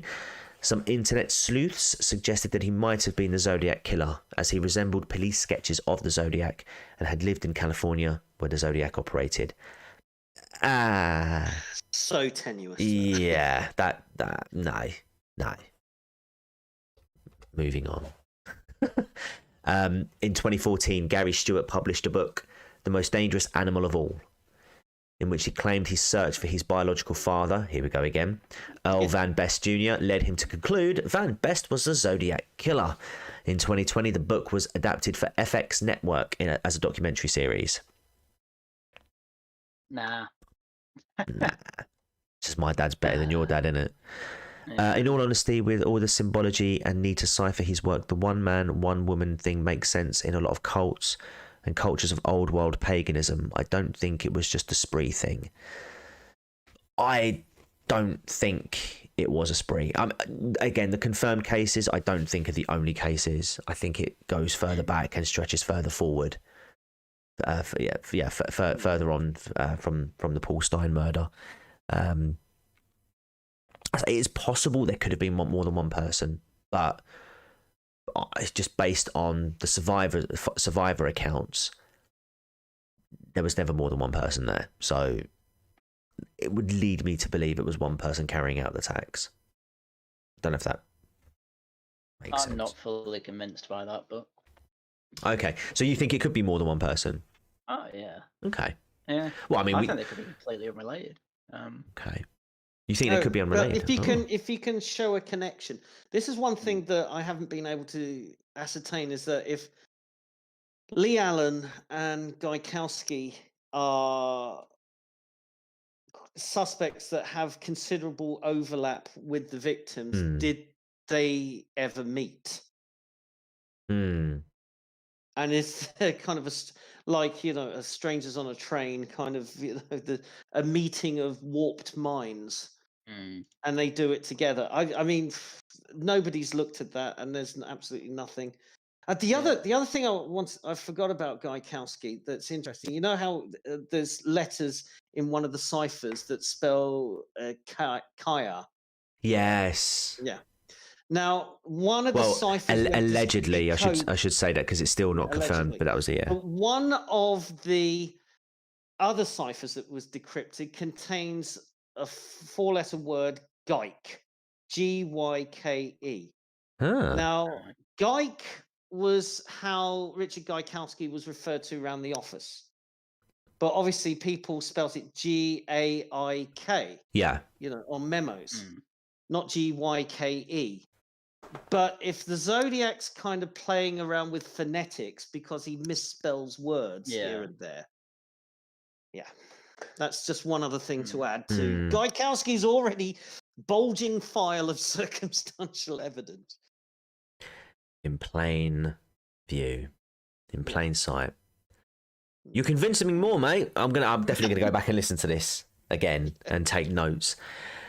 Okay, so since 2018, a journalistic inquiry on a connection between the Zodiac and Monster of Florence cases is being published on Italian magazine Tempi and newspapers Il Giornale and Libero.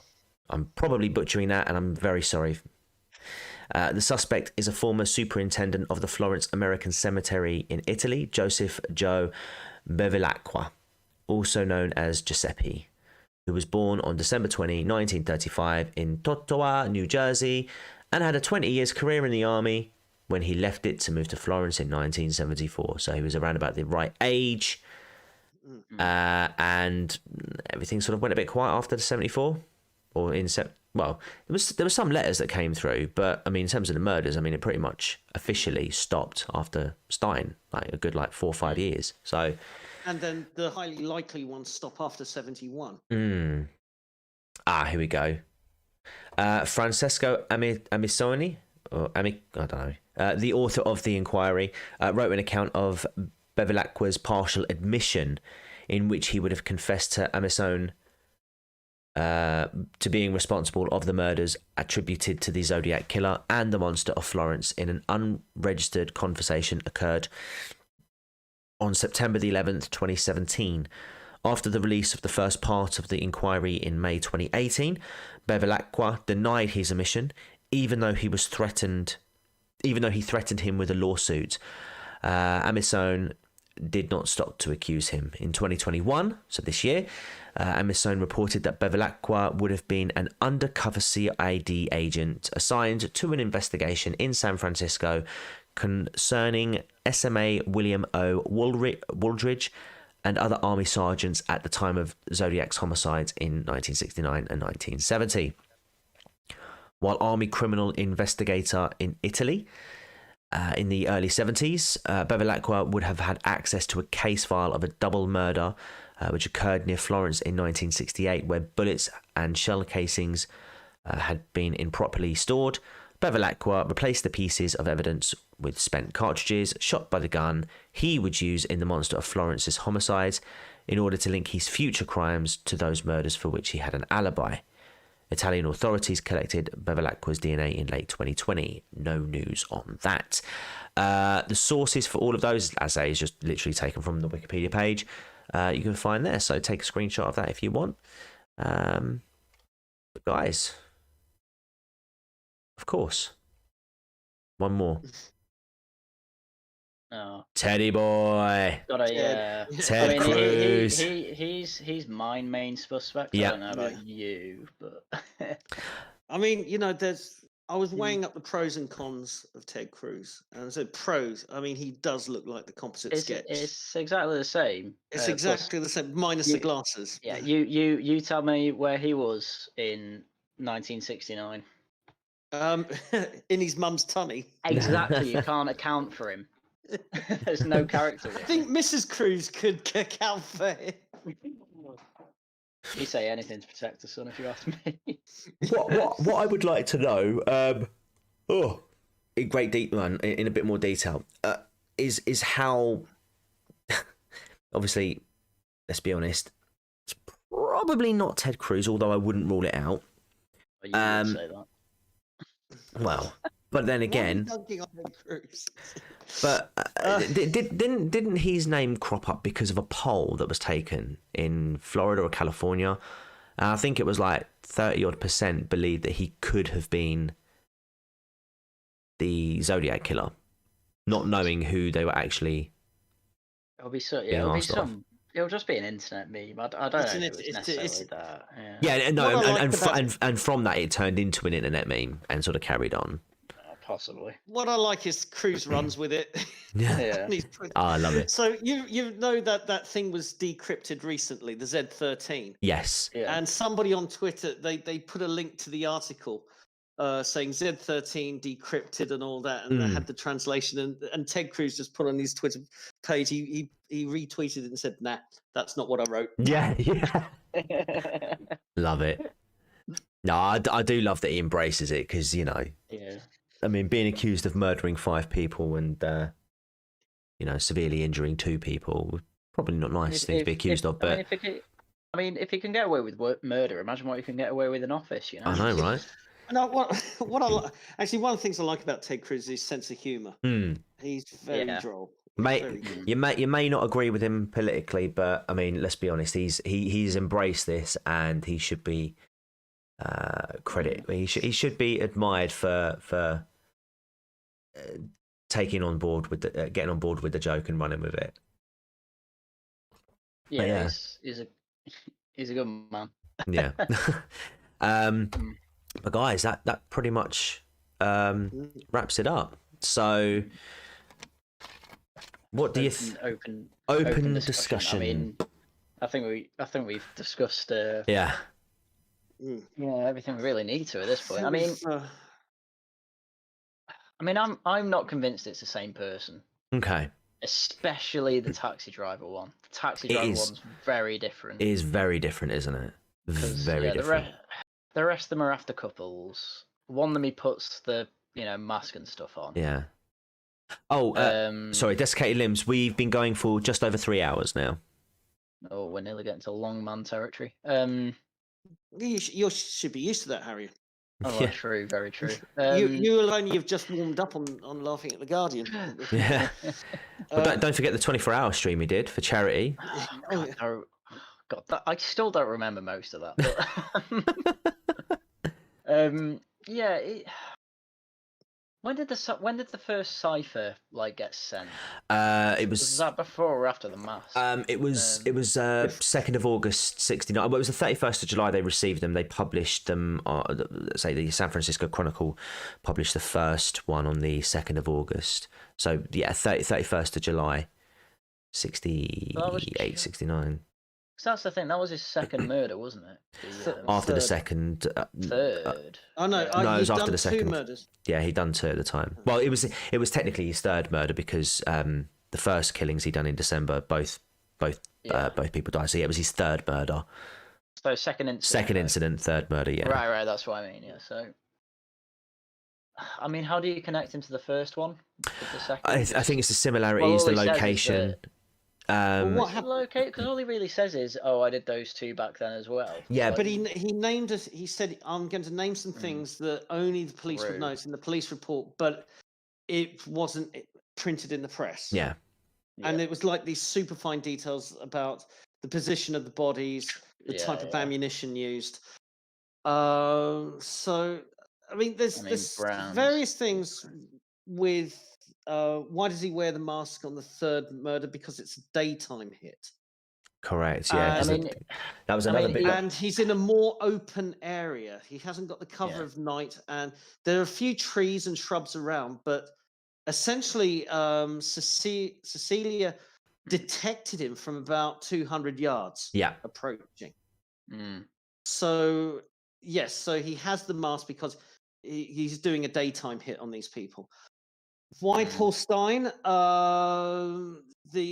If you go with the theory that the Zodiac has a personal connection with all the victims, it makes sense. If Stein, it really makes sense with the Gaikowski thing because they're working in the same industry, in close proximity. If Stein knows Gaikowski, that explains why Gaikowski's allowed to ride up front in the taxi. Mm. So this is kind of like I said with this case, you have at this stage there's a lot of extrapolation. You're trying to use Occam's razor to say, okay, what's the most logical through line explanation with all this, given these disjointed facts. And that's why for me, I mean, Gaikowski passes the Occam's razor test. Arthur Lee Allen almost passes it. Yeah. Almost, yeah. Yes. The others don't. Scoop Dog in the chat. If it was just a murder, we wouldn't be interested. The code and mask makes it exactly. Yeah, that's what I'm getting at. That's what makes this case quite unique. It's a low body count. It's. I mean, they're not massive. You know, they're not like. Again, I keep going back to him, but they're not like Richard.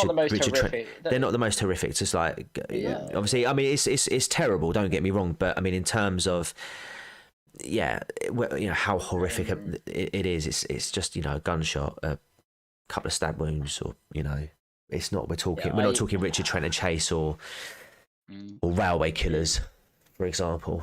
I'm just. I mean, the first two murders you can kind of cipher together through the ciphers, but the taxi driver one I don't think you can necessarily say is definitely linked to, because if it was all in the same cipher, fair, but given they're different ciphers, I mean, anyone can it really. And to be fair, and to play devil's advocate here, and be on your side on this one, the cloths. Or the torn fibers from Stein's shirt, just because they were delivered along with a letter saying "I am the Zodiac," it doesn't necessarily mean it was the Zodiac who sent that. That makes sense. Yeah, someone else could just be a copycat, or someone just trying to deflect. Yeah, especially with DNA like not being to the point it was in the 80s and 90s. That could have been anyone's blood. It could have been a similar style shirt. Yeah, because bear in mind what you got to remember is they used to match blood types. So if you've got the same blood type as another person, chances are you're going to be mixed in with that. Yeah. The other thing is that how would Zodiac have known to get an identical shirt to Paul Stein, because that wasn't common knowledge. That was not public. So he got extremely lucky finding Stein's blood type and the shirt he was wearing that night. The thing is, Admiral Belzadil said, why the name Zodiac? Well, it all depends on which suspect you favor. If it's Arthur Lee Allen, it's because he owned, in 1965, he received as a present a Zodiac watch that had the logo symbol on it. And it had the symbol. And it was a prized possession of Allen's. He had it for years later. He still owned that watch. It was a prized possession. If you go with Gaikowski, it's because Gaikowski picked up a lot of eclectic knowledge, including a bit of the occult, a little bit of horoscope, all that stuff as part of his counterculture lifestyle.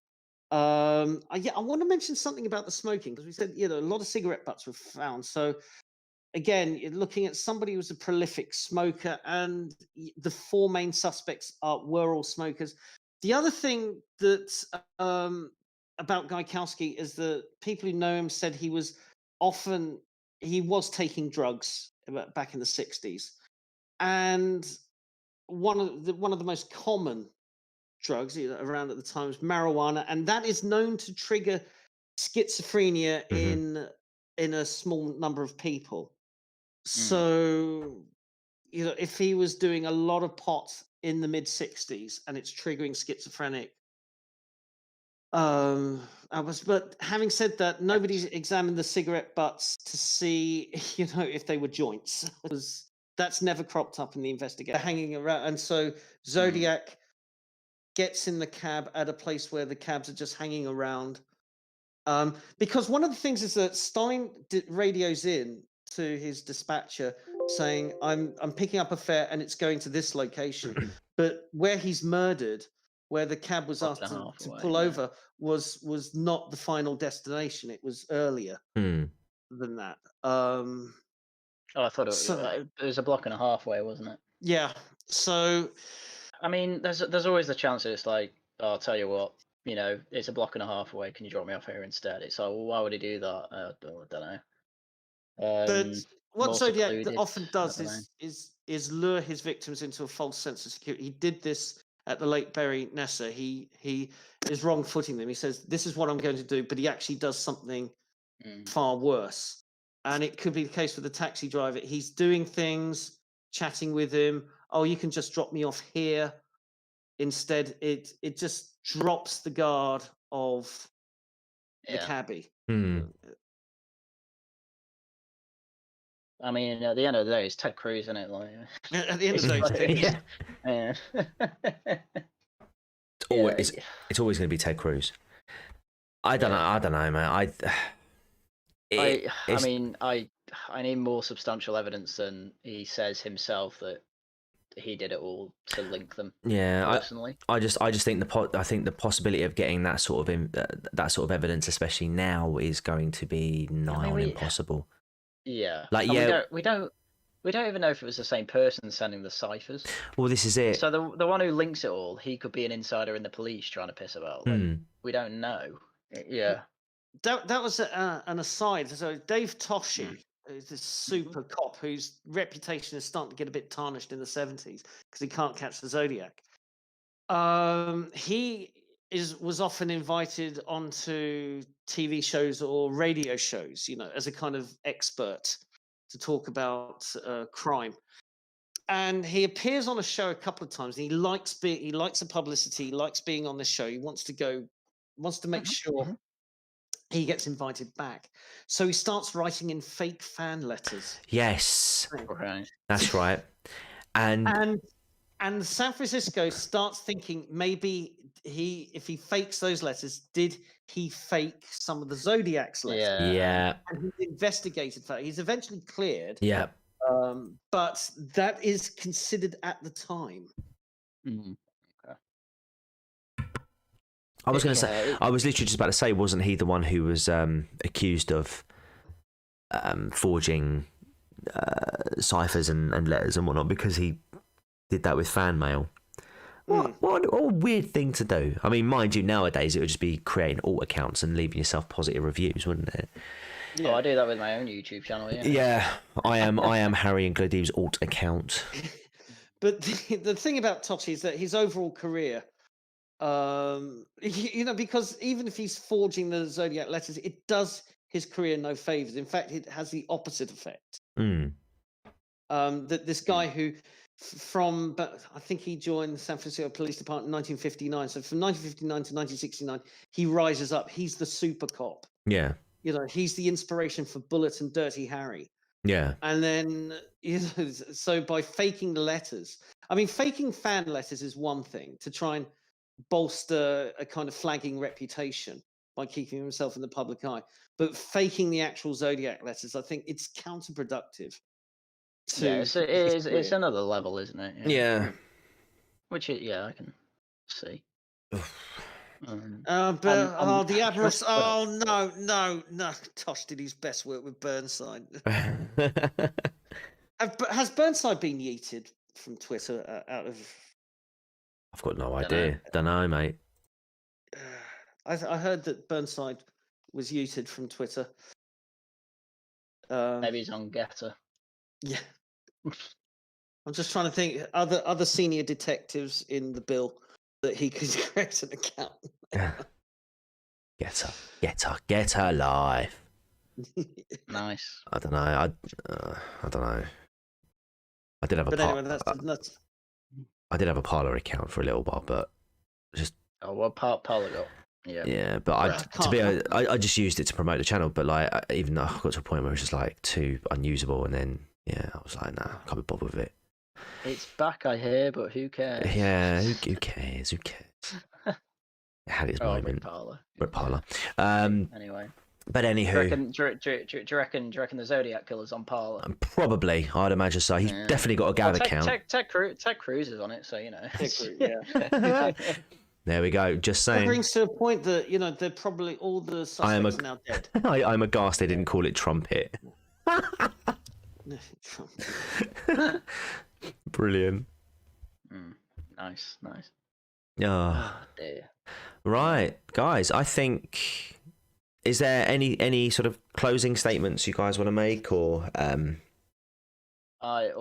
mean, with the stuff I've seen tonight, I'm going to watch a couple of episodes of Archer before I can get to sleep. Oh, that sounds like a good idea. I think we need to calm down one because I'd say it's been brilliant discussing it and going into all the details. And if anybody, if you're inspired, I'm trying to think of links that people can go away and find more. Yeah. 2 books. You can read the Graysmith one, Zodiac. It's not the definitive book, but it was the first Zodiac book, and it contains a lot of stuff in there. There's Zodiac Killer, The Facts by Todd Voigt, and I would recommend going to zodiackiller.com, which is his site, and also his channel. It's pretty decent. But that's what I'd say as your starter kits. Yeah, I was going to say, I was just reading through one of the cipher notes again. Just instead of using Andy, he always uses a cross. And as you say, what's it called? Richard Gaikowski was a medic. Like, cross, medic's cross. I mean, that link must have been made before. I'd be surprised if I'm the first one to notice that. But well, the thing about Gaikowski is that he doesn't start to appear as a suspect until 1986. So, and then what has happened is that the 1 or 2 bits of his life and connection to the Zodiac seemed interesting, and so maybe we should look into it a bit more. And the more people look into Gaikowski, the more all this stuff comes up. And it's like this massive snowball now that's just hurtling. Anything else on Gaikowski? It's a shame he's dead. Yeah. Well, all the leading suspects now. So that's what happens. It's what happens when you have a case that hasn't been solved in 50 odd years. 50. So maybe one day that they'll get so good at DNA extraction that we'll find out for sure. But in the meantime, I just think I personally think it's one of 2, and I favour Gaikowski over Alan, although I haven't ruled Alan out. Yeah, I'm leaning towards Gaikowski based on what you said. I'm definitely, as I say, I've said it before, but I'm definitely going to go back and have a listen. Assuming they're all related, yeah. I'd go Gaikowski. Desiccated Limbs asks, "Oh man, can you do a live stream on the Lipstick Killer and how he may be related to the Black Dahlia?" I'd be up for that. Am I gonna regret googling this again? Black Dahlia, maybe. Well, no, I've already seen. You see that? Lipstick Killer. Yeah. I'm trying to think. I think I might be familiar with that case. If I did the Black Dahlia stream, I would just do it with the screen off, just audio. I take it Lipstick or some. Well, he wrote on the wall in lipstick or something. Yeah. I'm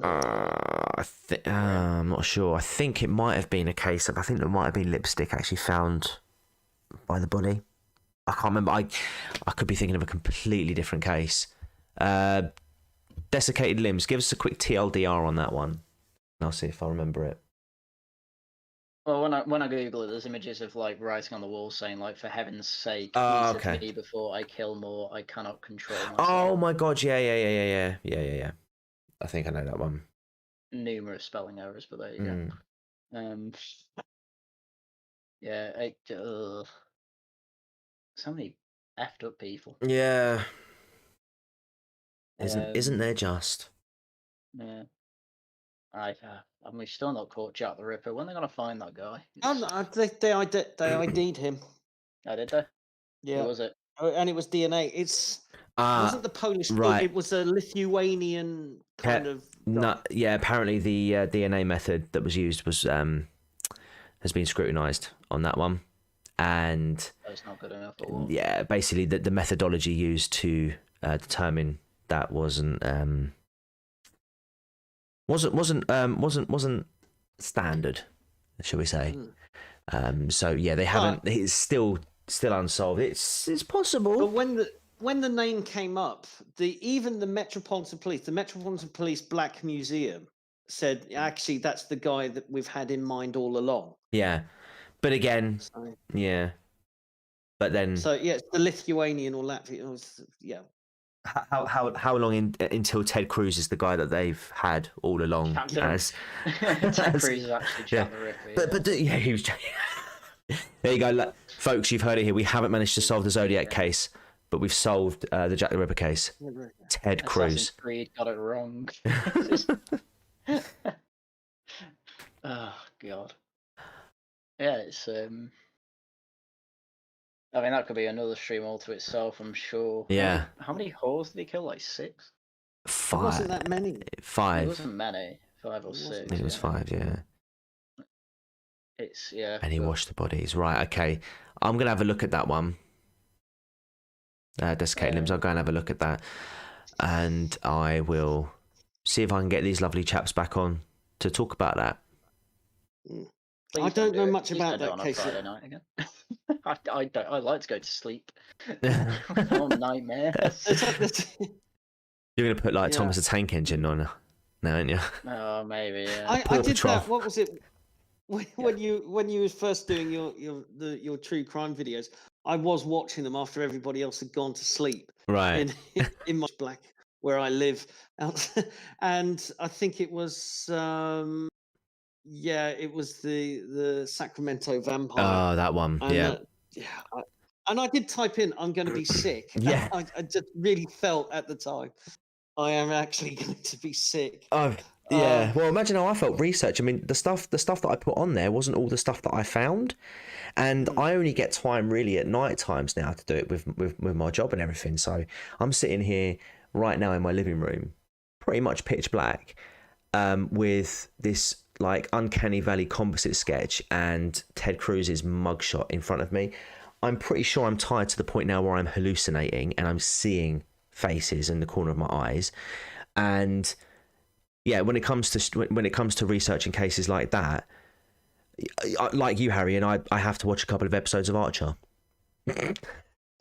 afterwards because I'm like, I've seen too much. Speaking of, let me go. Right, yeah, we're gonna. I think probably now is a good time to wrap it up, guys. Everyone in the chat, thank you very much for sticking around and watching this. Thank you very much as well to Stellar and Artful Dodger who dropped some super chats earlier, and to Monica Cerna Evans and Anthony for subscribing, and thank you to my guests Haryan Glaeddyv. Anything you want to shill at the end?